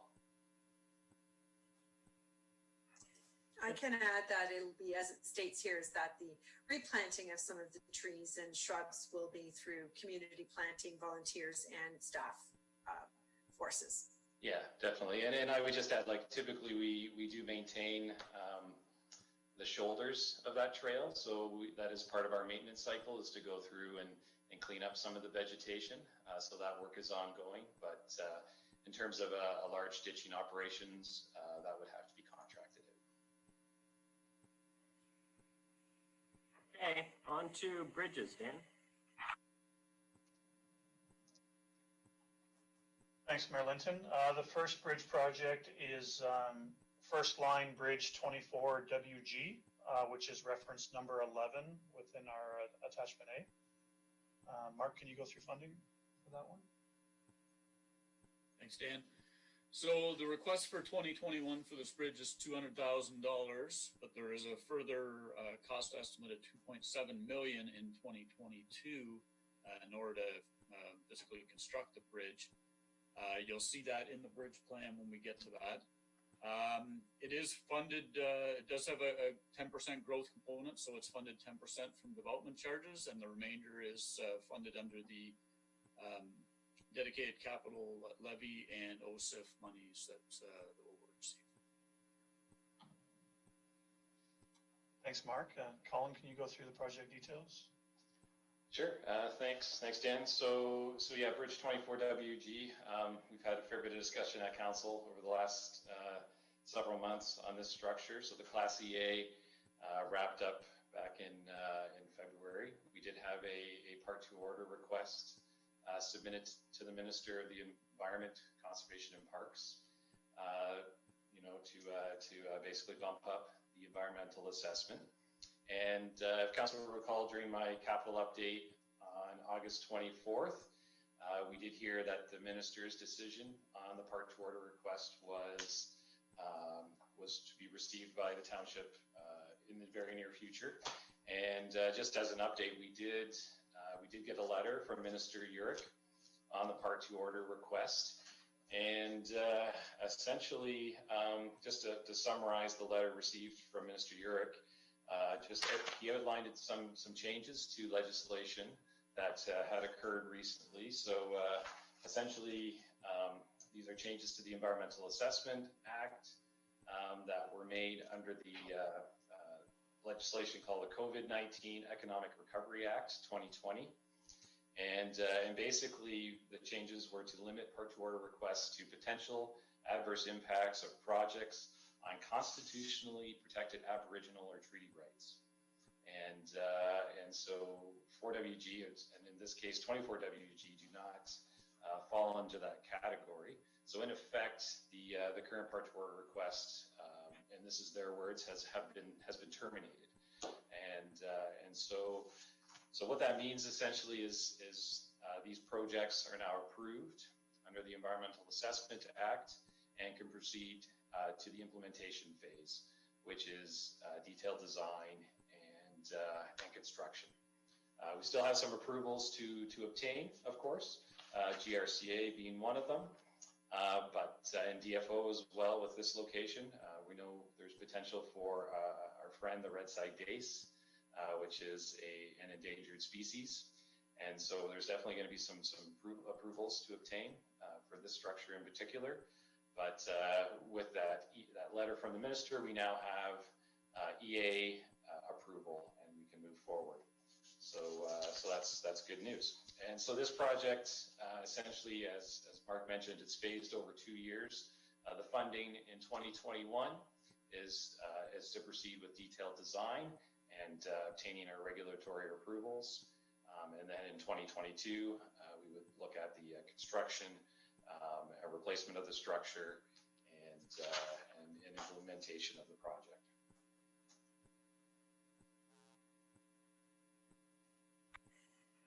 Questions from council?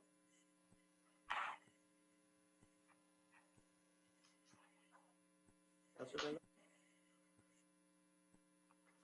No, not per se a question, but I'm really glad to hear that that this is moving forward and that we can get these bridges on the go. So it's good to hear that. Thanks.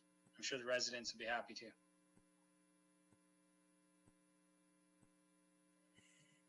Okay, on to Bridge 4WG. Thanks, Mayor Linton. The next one is Fifth Line Bridge 4WG, which is reference number 12 in our capital budget. Mark, can you go through funding? Yes, so this the request for this bridge construction is $1,350,000, and it's funded entirely under the township's bridge plan. So it's funded from dedicated capital levy and OSIF funds. Colin, details on the project? So yeah, thanks, Dan. So this project, again, was under the same class environmental assessment as 24WG, and this is the funding to replace the structure. So we are looking at a culvert replacement at this location. It's currently a 1-lane structure. We are looking at widening that to 2 lanes, and we're looking at implementing the project in 2021. So again, some regulatory approvals to obtain in the meantime, but we're progressing with the detailed design now that we have that determination on the Part 2 order request. And yeah, I think Dan is scrolling through just some of the photos. It is currently open, unlike 24WG. We do have a height limiter that limits the size and the weight of vehicles crossing the structure. Yeah, and that one is scheduled for replacement in 21. Questions from council? Councilor McElwain?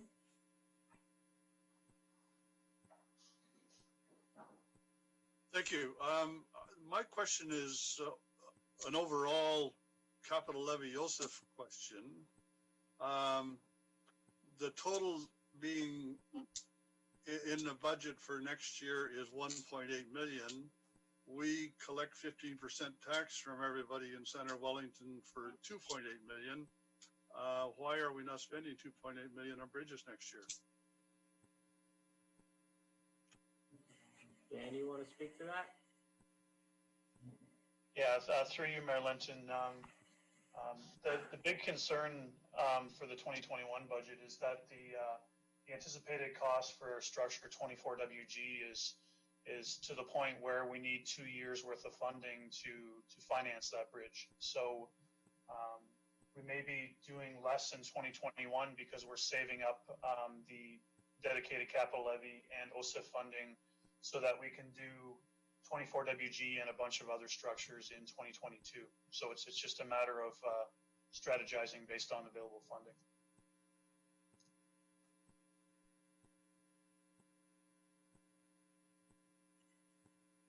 Councilor McElwain, follow on?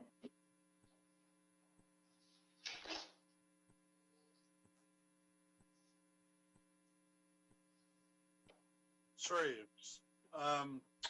Yeah, is there not some other bridge that could use the $1 million next year or in 2021 and then take the 24G funding from the 2.8 million in 2022?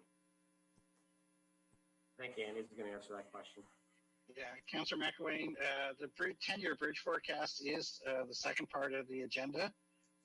So if you could hold off those questions, and we're happy to come back to those as we review the 10-year bridge program. Maybe at that point, we can also clarify some of the numbers related to the capital levy. I don't want information out there that's not completely accurate. Councillor Kittredge? Thank you, Mayor. What's the total cost for 4WG? Is that the total cost, or was there additional? That's just the additional.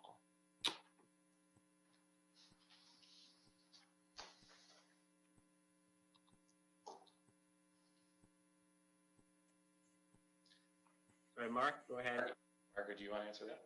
Yeah, I can answer that. So the work costs of 65,000 on Fifth Line Bridge in 2019, when the EA process was started, I believe, Colin.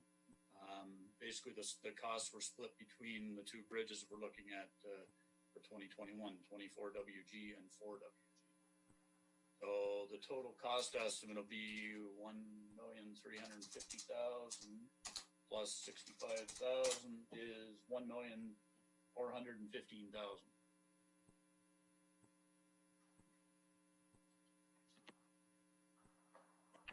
And can I just remind council, we got into a little bit of a problem last term of the council. This isn't the cost of the bridge. This is the budget. So it's the estimated cost. We still have to go out to tender and detail design, which may change the actual cost of the bridge. So that's important for council to recognize that this is budgeted based on initial estimates. The detailed design has yet to happen, and then the cost might change. And then when we go out to tender, it might change again. So I don't want us to get caught informing citizens that we're over, our costs are over, because this is just the budget at this point. And we're trying to be as accurate as possible, but it's an estimated cost. So just want to make sure that we're using the right words.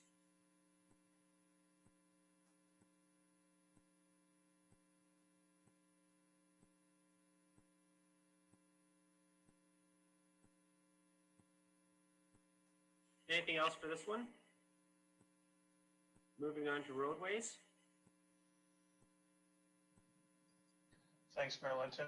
The first roadway is third line, Wellington Road 19 to 1,600 meters south of Wellington Road 19. And that is reference or project number 18. Mark, can you go through the funding details, please? Sure. Project 18 is actually combined with the next one, Rennie Boulevard. So the total budget for those two projects combined is $160,000 and is proposed to be funded from the General Capital Reserve. Thanks, Mark. Colin, project details? Yep. Thanks, Dan. Through Mayor Linton. So third line, West Scarefraxa, we're looking at pulverizing what's left of the existing asphalt surface shown in pictures there. And basically starting from County Road 19 and working south to where it transitions to gravel. A lift of A gravel will be added. And then we're going to do a tar and chip. I think this is probably the most common terminology, but it's also called a chip seal or a single or double surface treatment for this road. So that's that will be kind of the finished product. Will be a tar and chip road at this location, and of course, as we've discussed, tar and chip will need to be kind of topped up or redone kind of every 5 to 7 years approximately. So that's a bit of the maintenance for a tar and chip road. But we think this is a good suitable road for that treatment. The weight of vehicles is generally fairly low at this. There's not a lot of heavy traffic on this road in terms of weight, but it is a busy road. It's a cottage road. There's a lot of traffic and vehicles on there, but we do feel a tar and chip would be a suitable treatment. And also maybe go on to Rennie Boulevard as well. So thanks for going to the next tab there. Rennie Boulevard has a little cul-de-sac bulb there highlighted in yellow at the end, and it's frequently the cause of some drainage issues. We every year get fairly significant ponding throughout that cul-de-sac bulb. The middle is a bit of a low area, so we will be doing some drainage improvements as well as replacing the asphalt within the cul-de-sac bulb. The rest of Rennie Boulevard, the condition of the asphalt is not too bad. We're going to leave that in place, but the bulb at the end there will get kind of regraded, and new asphalt will be placed within the cul-de-sac.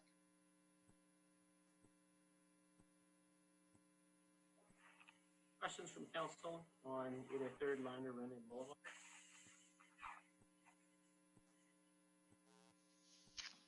Okay, moving on to first line. Thanks, Mayor Linton. The next one is first line, Wellington Road 19 to Side Road 10 paving. This is reference or project number 19. Mark, funding sources?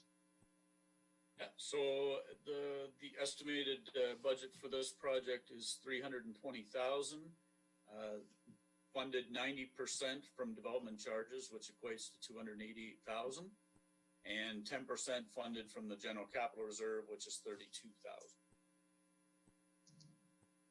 Thanks, Mark. And Colin, the project details?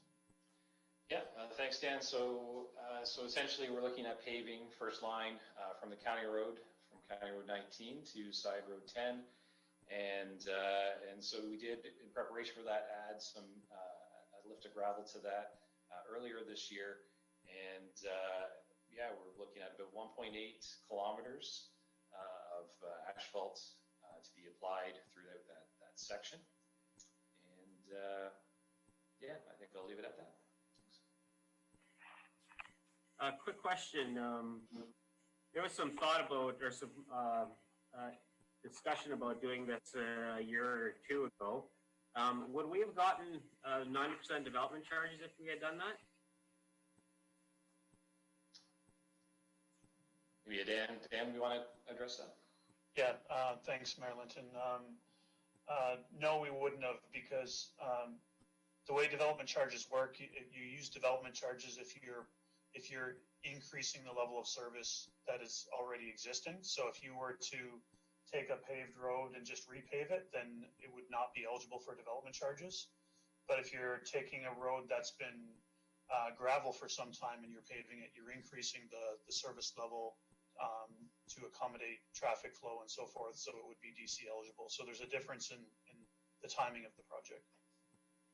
Oh, that's great. Councilor Kittrus? Thank you, Mayor.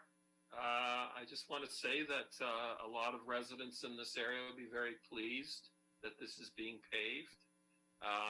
They have waited a long time, and they will be looking forward to this.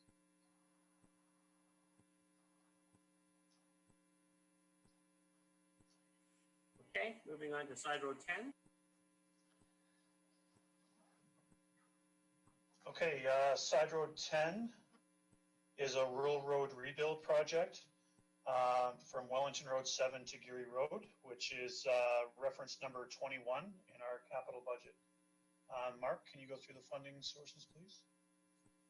Yeah, the funding sources for the $200,000 budgeted amount is $167,900 from the General Capital Reserve and $32,100 from the OLG Capital Reserve. So essentially, you get that odd number because we're using up the remaining slots money that was projected for 2021, or for 2020, sorry, that we've received this year. Thanks, Mark. Colin, project details. Yeah, thanks, Dan. So yeah, this is essentially a rural road reconstruction for about 2 kilometers of length. Essentially, we see a lot of those boils and soft spots emerge in the spring. So this is a good candidate for a rebuild. And yeah, essentially we'll be using some granular material. I just want to highlight this is a recycled material that will be part of the granular base. This is some material that we salvaged as part of the St. Andrews Street East reconstruction that we did a couple years ago. We removed quite a bit of bedrock, stored that bedrock at the Fergus shop, brought in a crusher and processed it. So we've got a really nice road-based material that we can use. We used a bunch of it this year, and we're going to use a significant quantity of it in this location as well next year. So, and also included in the project is ditching as well, ensuring that that base of the road is free of water for as much as we possibly can, and make sure the water's flowing freely through the ditches along there. Questions from council? Okay, moving on to St. George Street East. Okay, St. George Street East, Herrick to Gartshore Street. So there are 3 references here because it's an urban road where we have a road, water, and wastewater component. So it is reference or project number 28, 41, and 51. So the combined project is adding the road, water, and wastewater components together. Mark, can you go through the funding? Sure. The total cost of all 3 components of the road, water, and sewer is $2,115,000. The road cost is $1,270,000, and that's funded basically all the gas tax money, which is about $951,000, and the remaining portion from the OLG capital reserve, which is about $119,000. The water portion of the project is $420,000, and that's all proposed to be funded from water reserves. And the wastewater portion of the project is $425,000, and it's proposed to be funded from wastewater reserves. Thanks, Mark.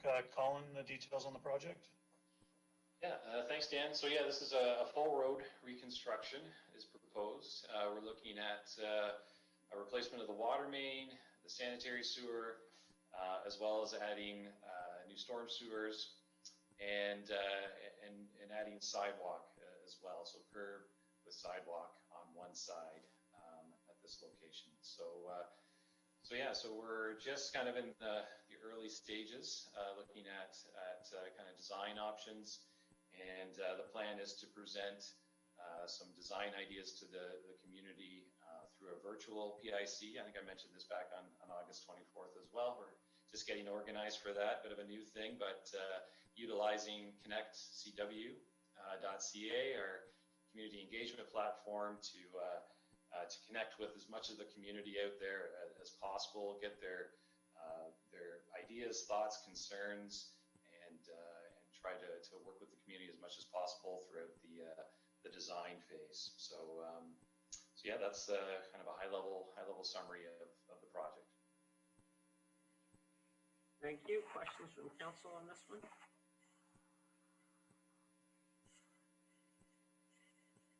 Okay, I guess this is the big capital project for the year, right? That's correct. Yeah, this is certainly going to be a large one. We've got Hill Street as well in a following year. Similar issues on Hill Street, but we'll get things going with St. George next year. Okay. Okay, on to servicing. Okay, thanks, Merlinton. The next section is servicing. The first project is the Dixon Drive Employment Lands Servicing Project. There are 3 references on this one as well. Road, water, wastewater components. Reference number 27, 34, and 45. So Mark, can you please go through the funding for this one? Okay, thanks, Dan. The total budgeted cost, the project road, water, and sewer combined is $1,340,000. The road cost is estimated to be $820,000. The water cost estimated to be $285,000, and the wastewater portion estimated to be $235,000. As I mentioned at the start of the meeting, these projects are all funded, proposed to be funded from debt, and future debt payments will be repaid from the OLG Economic Development Funds. Thanks, Mark. Brett, can you please go through the details? Sure. So the objective here is to, as the report that Dan took to council when we acquired the land, the funding that's proposed here is the same as that report. So we would propose to start extending Dixon Drive to the east towards First Line. The intent is to break it into phases. So part of the engineering work will be determining the most efficient layout for that. But if you look at the map, you can see the pond that's on adjacent to the farmhouse that's there today. So the extent of servicing with this phase would go just beyond that pond. We'll have some additional work to do, background studies in terms of an environmental impact assessment. You can see the wetland up in the top part of that property. So we'll have to do an EIS. We'll have land surveyor costs that are needed to bring this development along. Those are all included in the road cost component, I think, the way Mark established the budget. What's the timelines for having this done, Brett? Our goal was to, if we can get servicing in 2021, then hopefully we'll have land available to sell in late 2021 or in 2022. Okay, good. Questions from council on this one? Council Macklin? Thank you. Not, I guess Mark is probably the best person to answer. What is the total cost with the servicing and the purchase of the land? What is the total cost and of so far, and how much more servicing is required? And I guess this all goes back to an overall question of the funding that economic development gets from the OLG is going to cover the cost of the loan, but it seems to me that the loan is getting larger and larger. Are we sure that we're going to have enough money in the economic development portion of the OLG to cover this? You know, I don't know how much the loan is going to be now, but it's looking to be 4 or 5 million or 4 million anyhow. Sounds like a Dan question to me. Do you agree, Brett?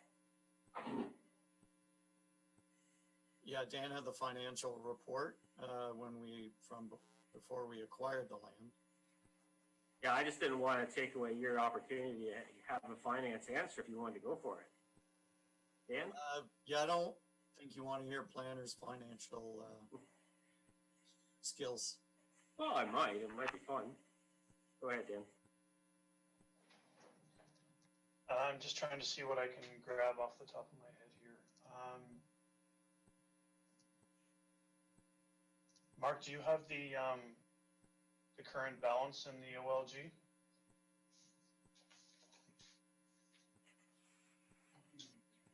We can bring those back too. I mean, I can't expect you to have all those numbers at your fingertips. Come back. You can come back to that if you get it this meeting, or otherwise we'll send it out to council in a following email. One point I would like to make is when we had our June pre-budget meeting, we did analyze the OLG Economic Development Reserve, and there was 280,000 unused from this year, and that's after taking the debt payment off for land for this year. So there is a significant remaining balance there, and yeah, in terms of debt payments, we did promise council more of a debt analysis for the October pre-budget meeting, so I'll make sure I have more details at that meeting. That's great. Any other questions from council on this one? Councilor Kittredge?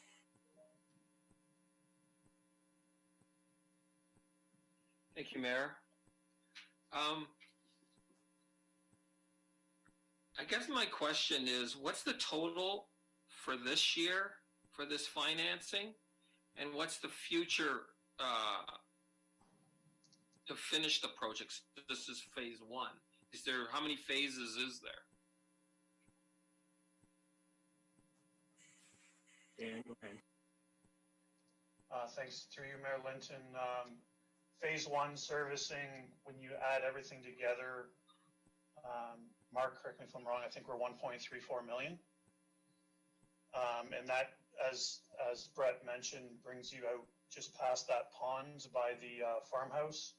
Phase two completes the servicing for the property, but does not put asphalt paving down yet. That's phase three. So phase two, the remaining servicing is anticipated to be around 935,000, but we're staggering this because you want the lot sales from phase one to pay for the servicing of phase two. And then phase three, which is the asphalting, which would happen after we sold all lots, is approximately 390,000. But those are all $20, and it could be a number of years before we get to phase two and phase three.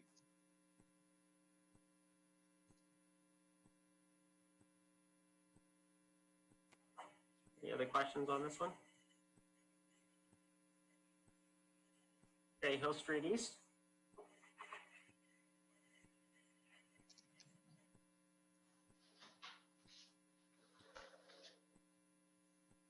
Okay, thanks, Mayor Linton. Hill Street East is the next project. This is Hill Street in Fergus, from Gowrie Street to Cameron Street, which is reference number 43 in our capital budget. Mark, can you go through the funding, please? Yep, thanks, Dan. The estimated budget for next year is $490,000, and it's 100% funded from water reserves. Thanks, Mark. And then Colin, the project details, please. Yeah, thanks, Dan. So this is a funded from water reserves and also just a water main replacement. So the existing storm sanitary sewers are in good shape. We'll get lots more life out of those, but the water main, it's a cast iron water main of that particular vintage that's become quite brittle over time and has resulted in, we've had 4 sizable water main breaks along this section of water main. So this project is coming in, replacing the water main. We'll replace the services as well up to the property line. And with all the road cuts, we're looking at replacing the asphalt surface as well at the end of the project. So that is a summary of the scope. Any questions from council on this one?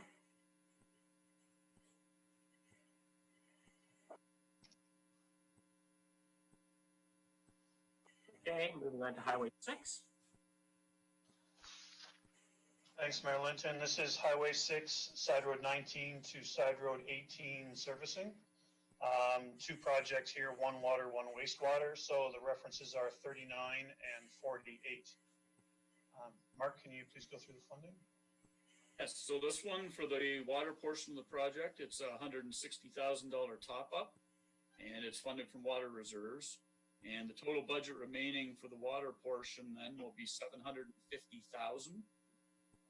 On the wastewater side, there's a $360,000 top up, and it's funded 100% from wastewater reserves. The total remaining budget for the wastewater side of the project is $1.8 million.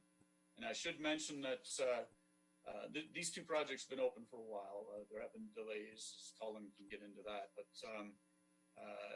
the developer has provided $1,350,000 approximately towards this project over the years. So it has not been funded 100% from the township. Thanks, Mark. And Colin, project details? Yeah, thanks, Dan.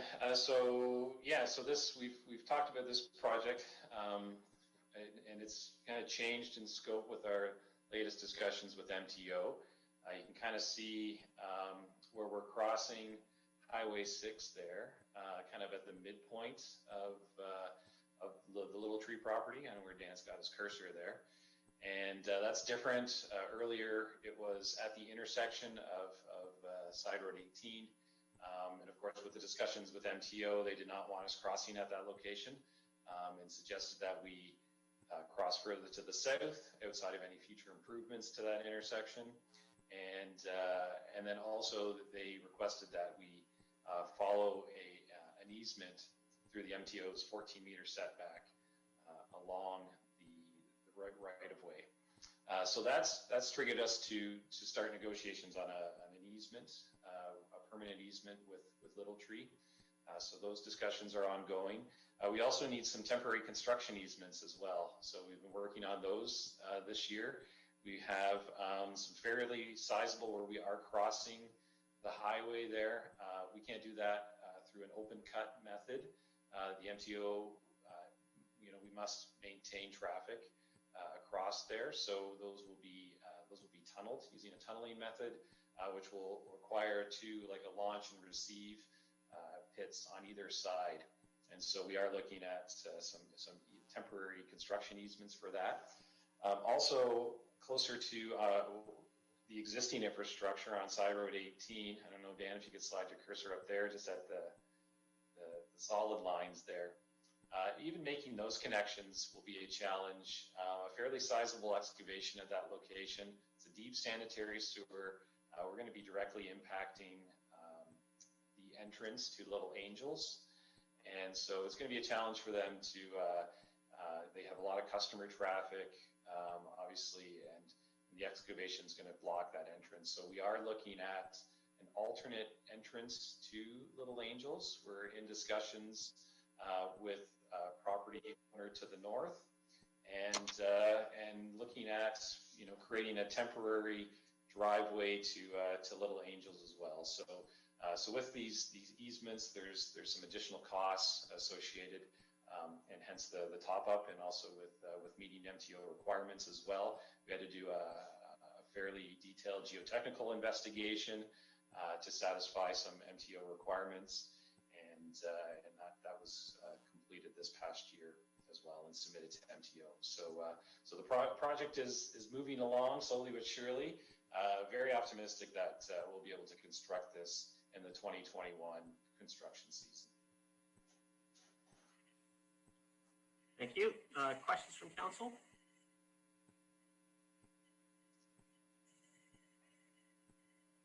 Okay, moving on to Moyer Street. Okay, Moyer Street is a trunk storm project, and the trunk storm going from Moyer Street to the gorge, as shown on the map here. This is project number 30 in our capital budget. And then Mark, can you go through the details on funding, please? Thanks, Dan. So this is kind of a confusing one. I did allude to it earlier at the start of the presentation, but the top up to the project is $85,000. But we need to replace in our internal numbers some grant funding that was under the CWWF program that we were recently denied an extension on. So that grant funding needs to be replaced with internal sources of funding.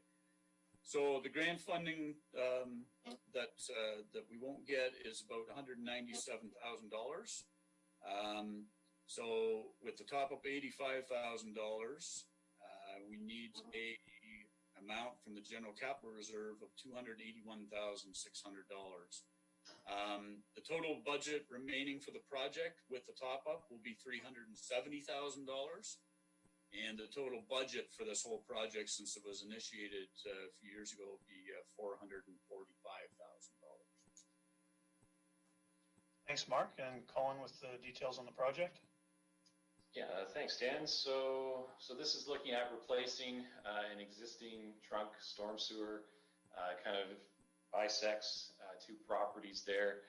And so we're looking at a realignment and connecting to an upgraded outlet to the Grand River. It was done probably about 10 years ago or so, but the pipe itself from the outlet or the outfall just at the trail and behind those homes there, up to Moyer Street, or I guess that's Victoria Crescent, does need to be replaced. So it is, again, we're in discussions with the property owners regarding easements at these locations. There's no formal easements there today, so we have been in discussions with the owners to secure proper easement for the new location. It's also going through an environmental assessment as well. We looked at a number of different options for an outlet to the Grand River.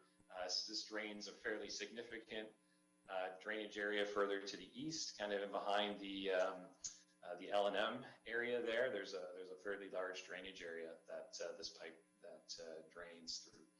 So it's unfortunate the grant funding was lost, but this is an important project to keep proceeding with, and the easements, we're hopeful the easements will be in place shortly.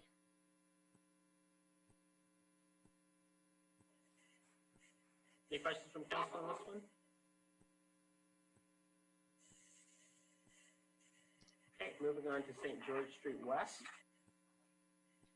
Okay, St. George Street West, from the Fergus Curling Club to Provo Lane, which is project number 32. Mark, can you go through the funding, please?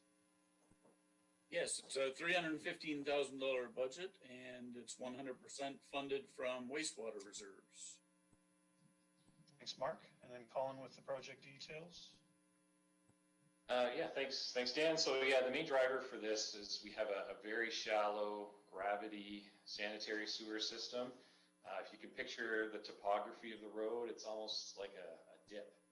And if you know the area at all, there's a large diameter culvert that's kind of travels under the parking lot to the old medical center.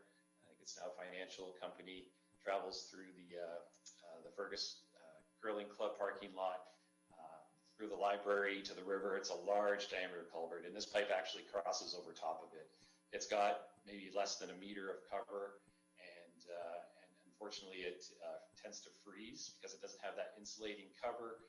It tends to freeze pretty much every winter, and backs up basements, floods basements with sewage in that area. So we've been looking at some options to address that issue, and this is this money will be to implement that alternative. Essentially, we're looking at a new realignment of the sanitary sewer system, a much deeper system that will no longer freeze and no longer result in basement flooding. So that's again a high-level overview of the project.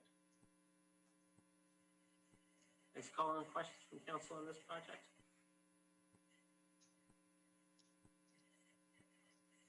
Okay, moving on to our wells. Well F2 and F5. Okay, well F2 and F5 additional capacity. This is project reference number 50. It also relates to a project from 2020, which I'm sure Mark will get into. So Mark, can you please provide the funding details? Yeah, thanks, Dan. It's a $408,000 top up, and it's funded, proposed to be funded from debt. And future debt payments will all be repaid 100% from development charges. And the total budget for additional capacity for wells F2 and F5 will then be at $1.9 million, all debt funded. And yeah, I think that's it. Thanks, Mark. And Colin with the project details. Yeah, thanks, Dan. So really, this goes back to the water supply master plan. Recommends the replacement of existing water supply wells F2 and F5, shown with the blue pins there, the locations of those two wells. And so, as council, I think, is aware, F2 has been offline for a number of years due to its groundwater under the direct influence of surface water status, or GUDI status.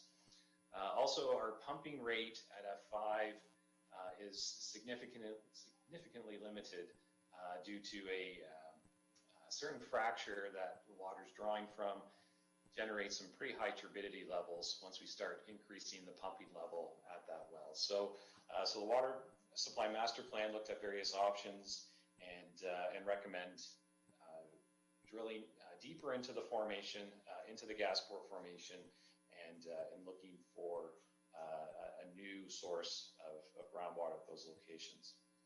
And so that's what this project is doing. Essentially, the first phase is to start with a test well. So we don't drill that high production, large diameter production well right off the top. We want to drill a smaller diameter test well into the gas port aquifer and do a series of pumping tests, analyze the water quality, also look at potential interference with not just F1, but also some of the neighboring wells in the former West Gary area, kind of east of Garth Shore, and basically assess the viability of replacement wells at those locations. And so if those locations are looking viable, then we would proceed with class environmental assessments and amendments to our permit to take water to take it to the next step and proceed with a full large diameter production well and facility improvements at that time. Questions from council on this one? Councilor Kittrus? Thank you, Mayor. So what's the total cost? Didn't we allocate funds for F2 already? And is this the total cost 558 for this? Because it's 50 and 49. And I have an additional question. I'm wondering whether we're going to go back to wastewater and address item 40.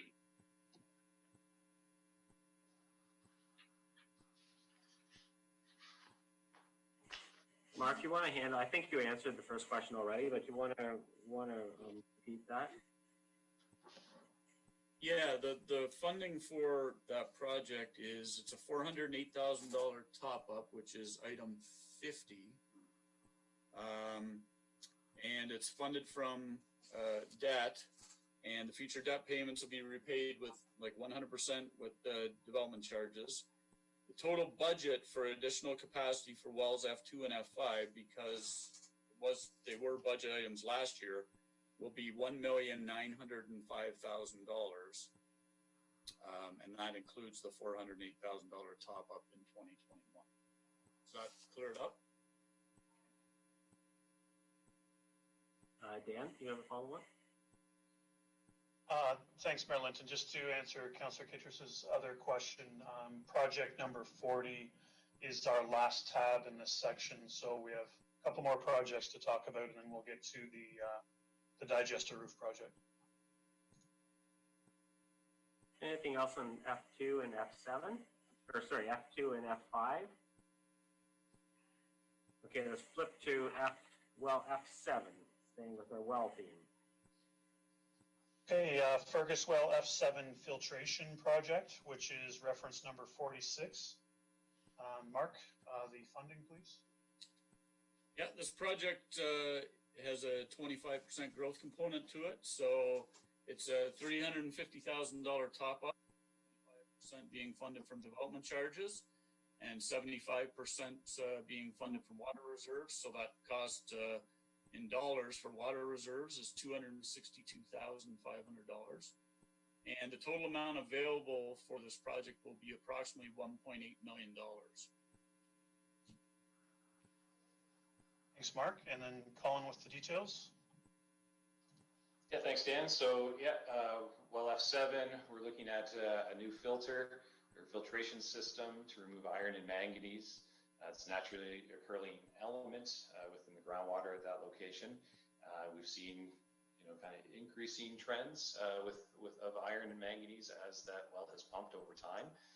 So we are proceeding with the filtration at that location, and the trigger for the additional funding, as we've been into detailed design, we're looking at there's some hydro upgrades for the additional filter that would be required at that location, as well as pump upgrades as well, as we've started to look at the pumping capacity to overcome the head losses through the filter. And also we're looking at a backwash water tank as well. So filters do require backwash, like a cleaning cycle every once in a while. And of course that backwash water needs to be discharged to the sanitary sewer. And quite often these backwashes happen generate a fair bit of water all at once. And so what a backwash water tank will do is it'll store that water and release it slowly, so we're not overwhelming the downstream sanitary sewer system. So those additional project components have been added into the overall project scope. Questions from council for well F7? Okay, moving on to the Elora treatment plant. Okay, the Elora wastewater treatment plant is the odor treatment system media replacement capital project, reference number 37. And Mark, can you go through the funding, please? Yeah, the budgeted cost is $225,000, and it's funded 100% from wastewater reserves. Thanks, Mark. And then Colin with the project details. All right, thanks, Dan.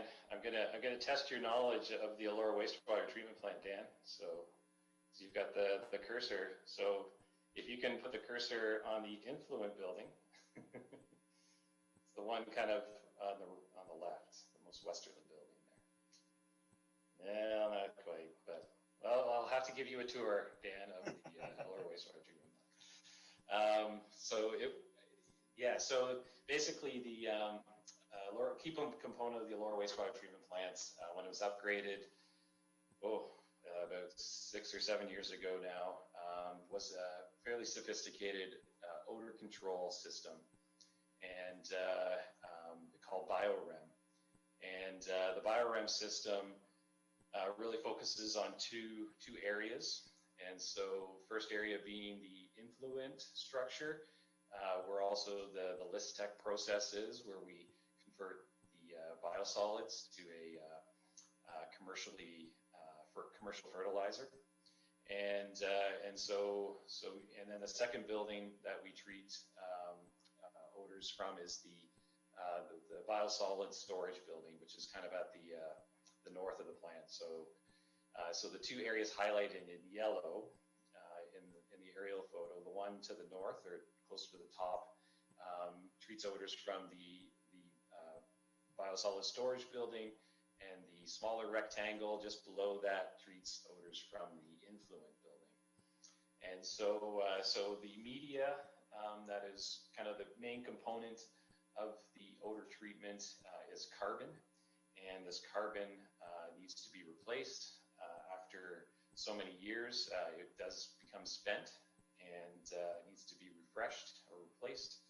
And so we did some work last year to assess the carbon and also obtaining some high level pricing. Okay, what does this cost to replace? And so hence the need. The carbon is getting close to being spent. I believe we've almost reached the end of that of the carbon's life, and essentially it's working very well, the system from our perspective. And of course, addressing odors from those two areas is a requirement of the environmental compliance approval for the plant.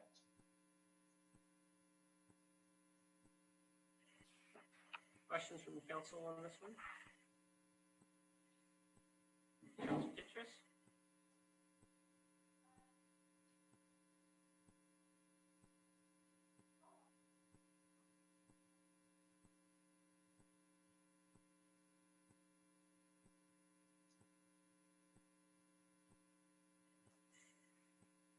Councilor Kittrus, you're still on mute. Thank you, Mayor. I was wondering if we have ever achieved any cost savings and revenues from the waste. That's my first question on this project. And I'm wondering, is this something that has to happen like every 5 years or 10 years? Like, what's the lifespan of this filter?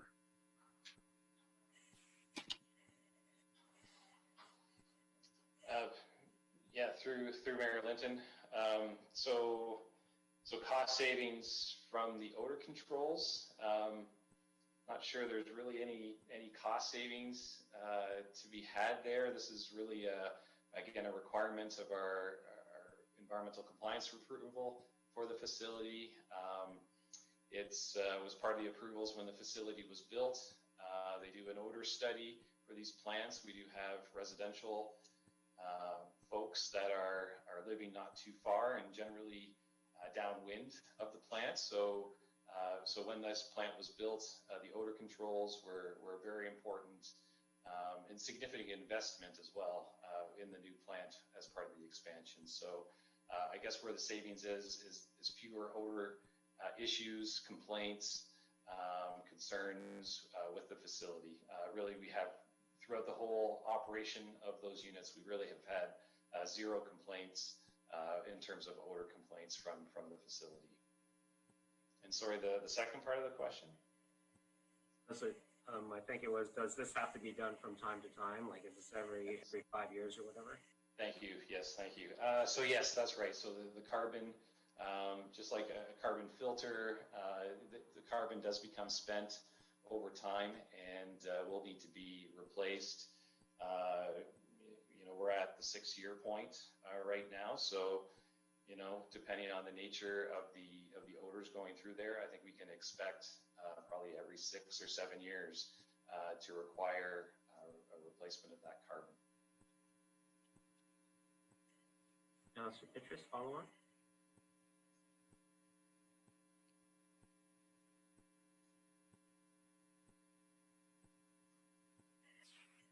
You're muted, Councillor Petrus. Thank you. You mentioned environmental compliance by the Ministry of Environment. I'm wondering, do we have the proper staff with a level 4 to comply for that?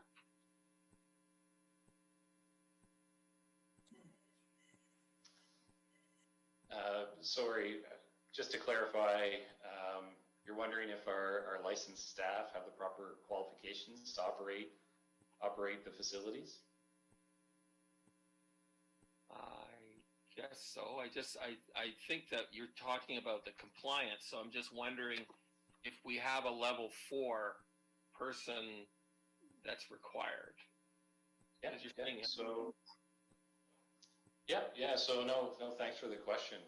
Through Mayor Linton, that's a great question. So we do have Jim Kerr under contract, and Jim Kerr is our level 4 operator. So Jim Kerr is a retired Center Wellington employee, and so he is been retained by the township to be our level 4 operator, while Anton, who's our supervisor of wastewater services, gets his licenses up to speed, or up to the proper level 4. So he is under the legislation.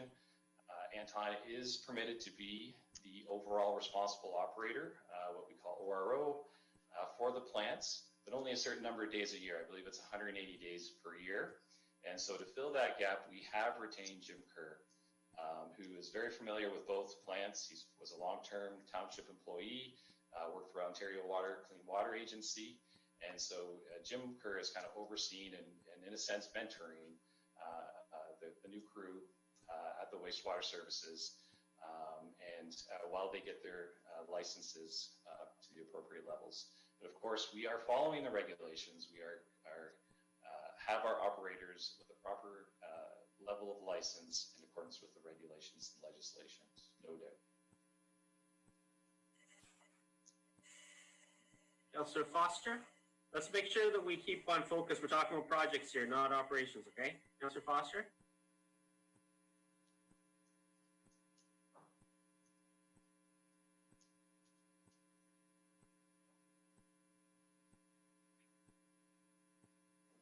Yeah, Mayor, thank you, Mayor. I wish to follow up on Councillor Kittrus's question.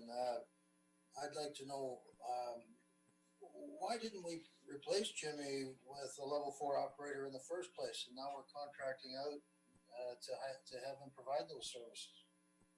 Yeah, that's not a question that's within scope of our discussion here. We're talking about a capital project here, so let's stick to it. Mr. McLean? Your Worship, I'd like a straight answer. But the question is not part of this discussion here. We're talking about a project.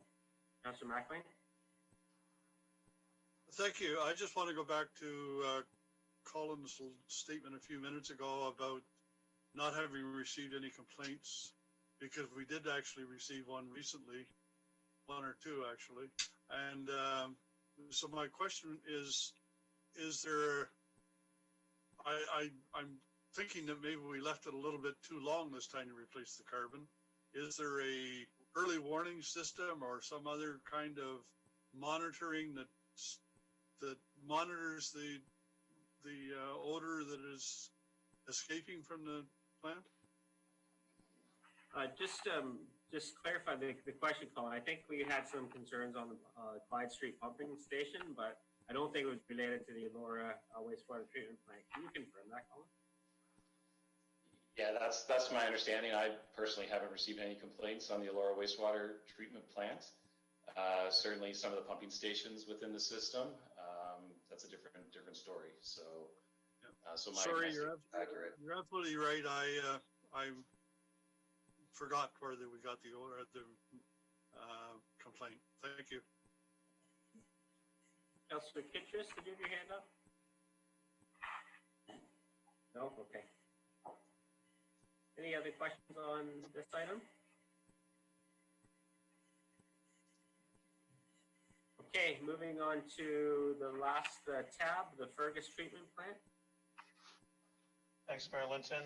This is the Fergus wastewater treatment plant digester roof replacement, which is reference number 40 in the capital budget. And Mark, can you please go through the funding for this? Thanks, Dan. So this is a $500,000 top up, funded 100% from wastewater reserves.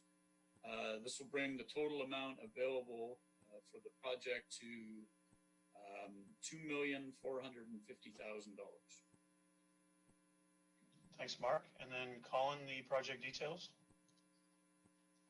Yeah, thanks, Dan. So again, we've had a fair bit of discussion about the project, the scope of the project, and kind of the replacement roof.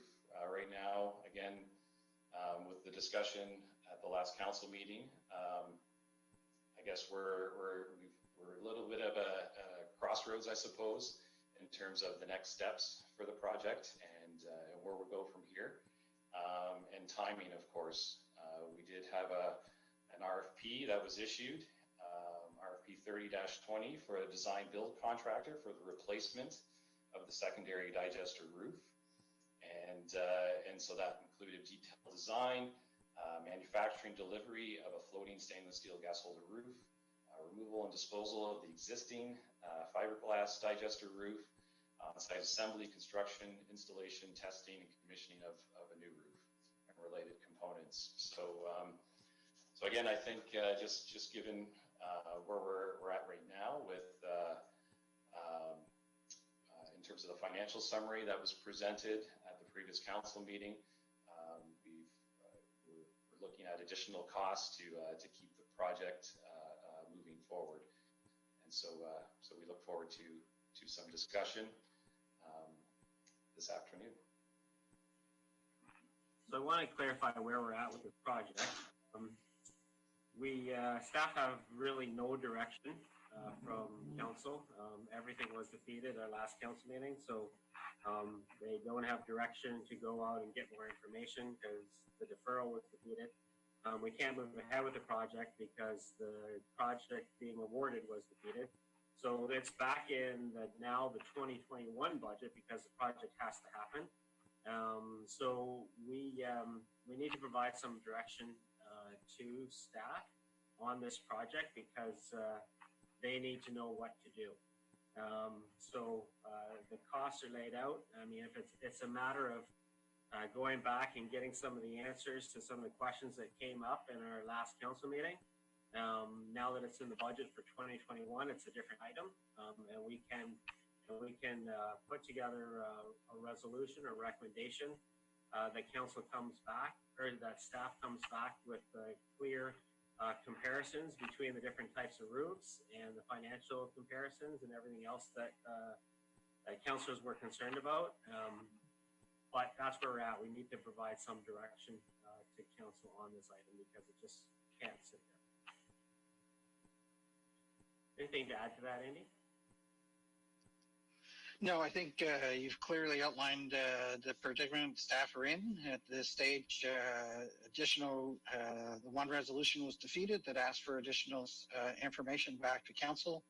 That was defeated, and then the resolution for approving the RFP was defeated. So staff are looking at, as we move this forward, we do need to address the roof. And by delaying it into 221, 222, we do anticipate additional costs with that. So that's why we brought forward additional funding and need council direction as to how to proceed moving forward. Discussion from councillors. Councillor Kittrus?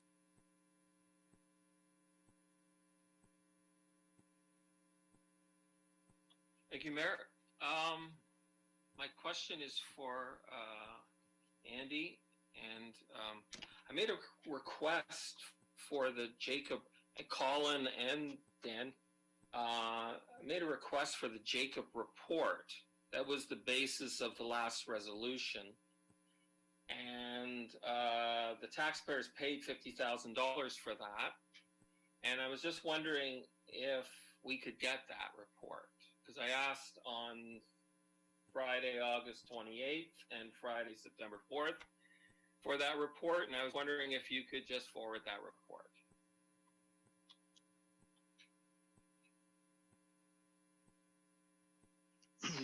Thank you, Councillor Kittredge through Mayor. So Colin was off early part of last week. We've not had a chance to take a look at that. Staff's direction was to provide additional, or council did ask staff to look at providing additional information, which outlines the comparisons of the operations and detailed costing and for the floating versus fixed roof. That resolution was defeated, and so that's why we're looking at a review of the JCAS information for provision to council at a later date. Councillor Kittredge?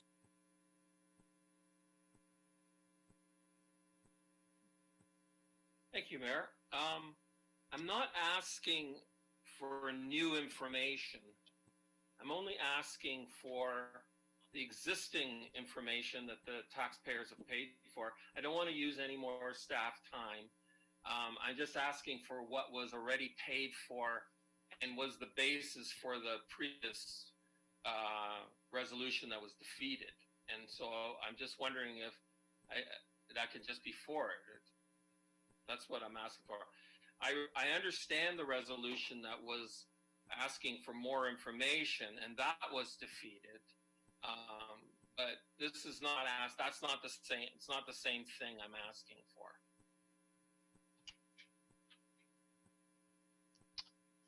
So staff are reviewing it and are looking whether it's a request through the FOI or whether we can provide it to council.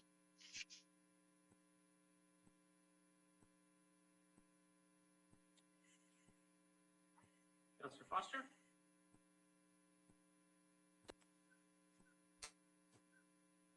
Thank you, Mayor. I have two questions. First question is,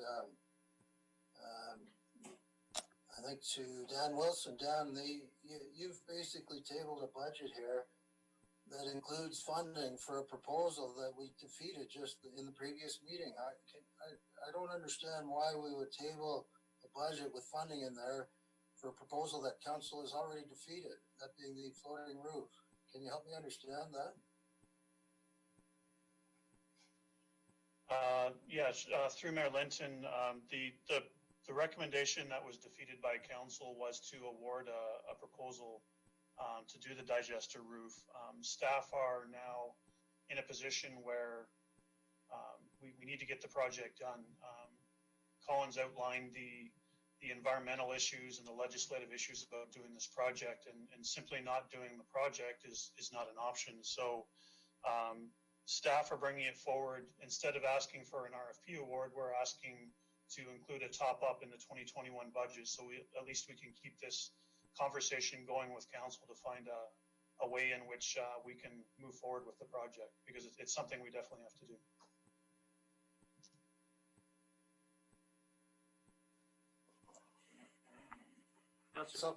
Supplementary question. Thank you, Mayor.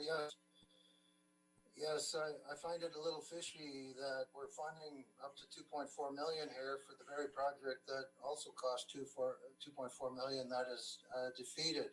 So my supplementary question is to Colin. Colin, a retired employee of our plant, Terry Rickman, has advised me that he sat with you along with John Dan Hood, another skill level 4 operator, about 2 years ago, and they tabled a proposal to you for a fixed roof at $900,000. That's a point of order. Can you help me understand what's going on here? That's a point of order. You've just laid out two staff persons' name in a public debate, and that's not appropriate. And the question is not what we're talking about right now. I think we. Absolute, Your Worship, it is exactly what we're talking about. We're talking about funding that floating roof. Point of order, please don't interrupt me. You interrupted me, sir. I'd like a straight answer to a straight question. The difference between me interrupting you is I'm chairing the meeting. I don't think there's anything that Colin has to answer to that. Your Worship, what do you got to hide? Are we trying to hide something here? I'd like straight answers, please. Okay. What are you trying to? That's a warning.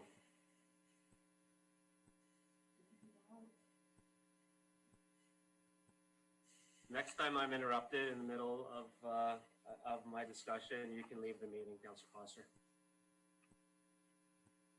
Councillor Van Leeuwen. Thanks. I have two questions. One of them would be, first off, would we go back to tender for this project, or would, because I think that would be most appropriate if we're putting it back out at some point, or is the intent the staff's going to look at this, because we're going into a new budget year, you're topping it up, life changes, things change. The other thing is, in regards to Councillor Kittrus's request for that information and kind of the discussion on freedom of information, what is the concern with this document now? Like, I'm an advocate to say we should trust our staff of what they pulled out of that document. But what is in there that we would need to be concerned? Or is there other project analysis inside this meeting, other people's ideas on roofs that we should be concerned that we're bringing other requests for proposals into the public, and the public would see someone else's idea and their costing all that. So that's why it's proprietary. Like, explain to us why, like, we step into the realm of not releasing that information to council, at least, just so that, because at some point this discussion is going to go deep enough that it's worthwhile just to get there, because we have to go somewhere. So, thanks. Yeah, Councillor Van Leeuwen, I agree. I think next time we discuss this project in detail, I think we have the key information from that report. The fact of the matter is the deferral that required that information being given to council was defeated. So that doesn't give staff the opportunity to provide that additional information, because there is no item on the next agenda until right now.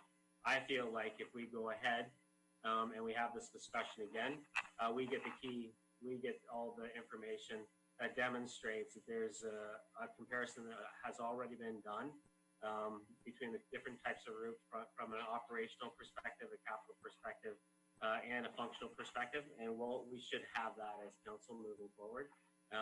Because we defeated that deferral, which included that additional information, that's why it hasn't been provided to date. I think next time we have that discussion, we have that at our fingertips. Councillor Van Leeuwen, follow on? Okay, so that's fine, and I appreciate that. So for the discussion today, we're talking about capital budget projects, and we're putting this extra, there's a request for extra funding into this digester roof. Are we able to, this is a preliminary budget meeting, so are we able to, we're looking at that as a placeholder, but we could come back to that and change that as we get more information into the year and all that. But we are having a capital budget discussion. So is that something we definitely know we're going to touch this piece again, right? So we can move forward at least. Absolutely. I'll turn it over to our CEO to follow up with that. Absolutely. Through you, Marilyn, you're correct, Councillor Van Leeuwen.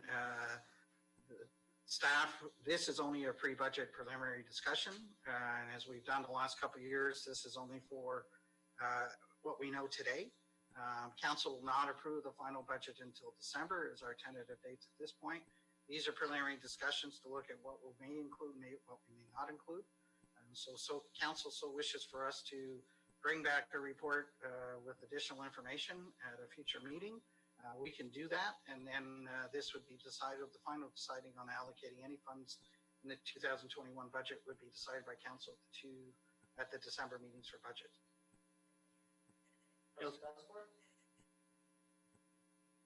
Yeah, I'm a little concerned with the procedure that we've taken here, and so to get it back to the budget discussion. not sure who can answer the question better, whether it be Dan, Mark, or Colin.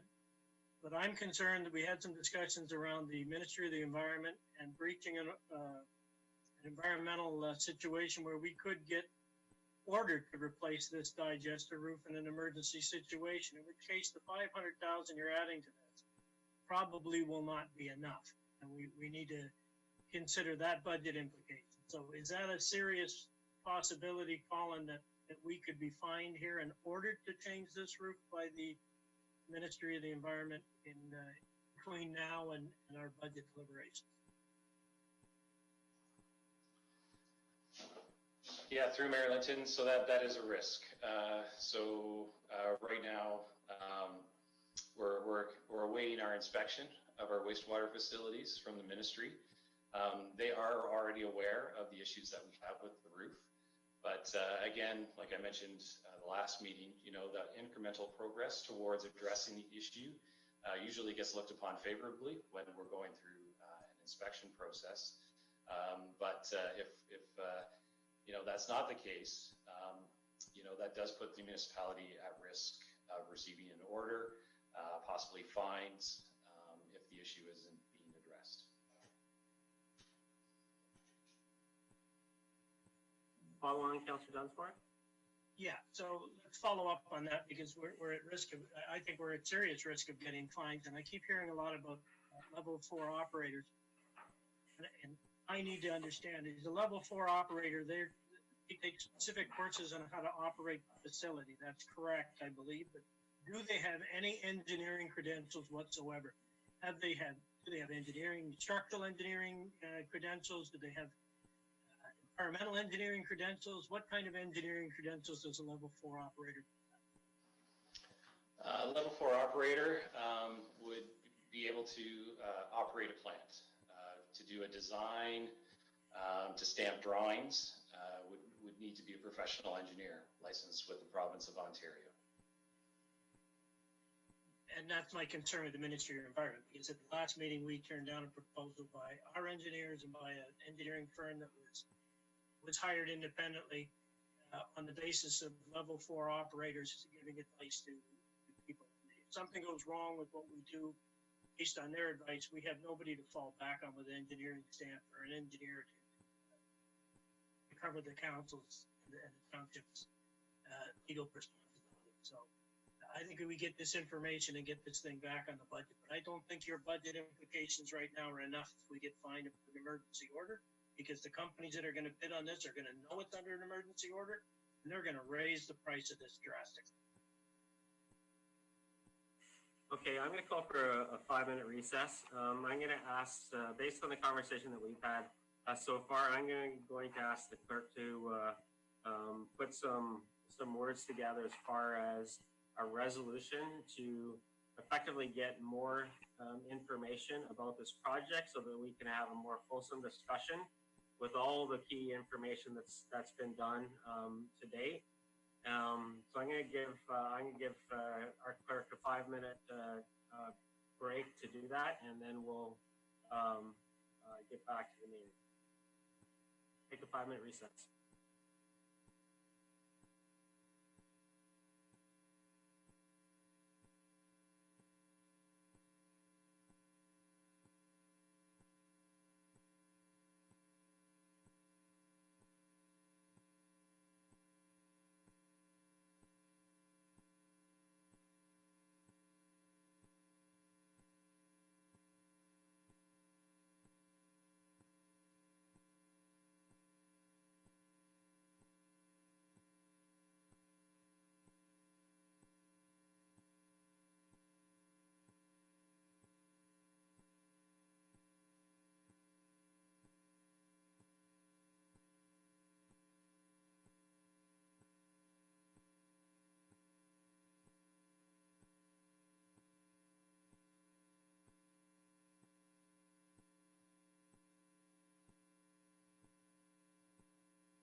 Okay, we'll call the meeting back to order here, and our clerk has been able to put some recommendation together here that I'll just ask her to read right now. Through you, Mayor Linton, that the Council of the Township Centre Wellington directs staff to provide additional information with respect to the Fergus wastewater treatment plant, secondary digester roof replacement, in particular, 1, the analysis weighing of the evaluation criteria, that being technical, operation, and economics, and 2, the review of the secondary digester roof alternatives and the factors used, including compatibility with existing systems, approval needs, that being the environmental compliance approval, track record in the industry for secondary digesters, and capital and operating costs for the September 21st Committee of the Whole meeting. Thanks, Clerk. I think that covers off a lot of the challenges that we had in the last meeting. Can I get a mover for that recommendation? Councillor Dunsmore, seconded by Councillor McCray. All in favor? Opposed? And that carries.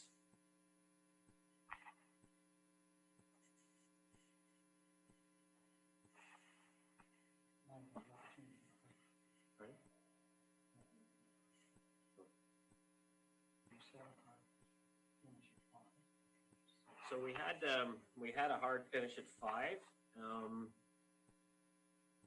We have Councillor Foster waving, and I see that. Hi to you too.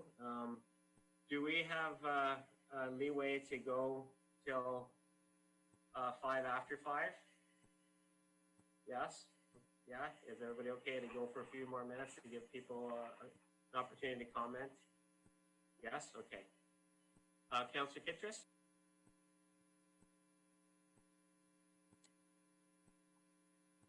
Thank you, Mayor. I have a question for the CAO. I didn't quite understand what he said about the Jacob report and requiring a freedom of information or giving it to council. Can he clarify that, please?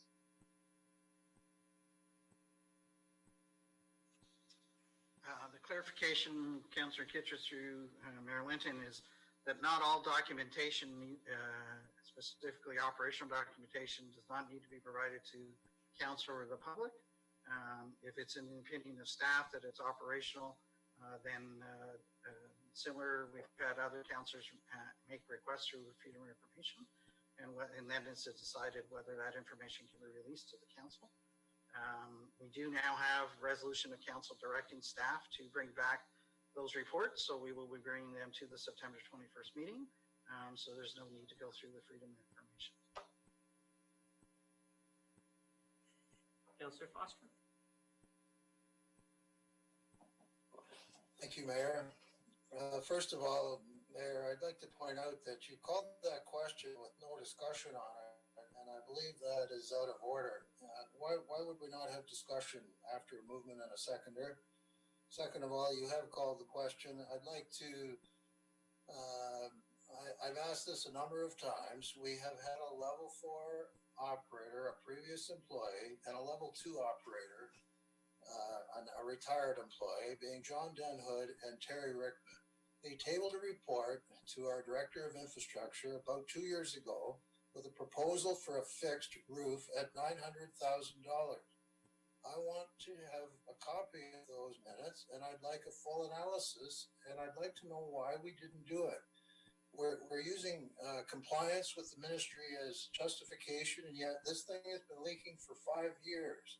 We could have solved this problem at least 2 years ago based on advice from 2 skilled operators and saved $1.5 million. And I am perplexed. Foster, there's why so we much, wouldn't do that. There's so much wrong with what you're saying right now on so many levels. It's a point of order probably about 3 times over.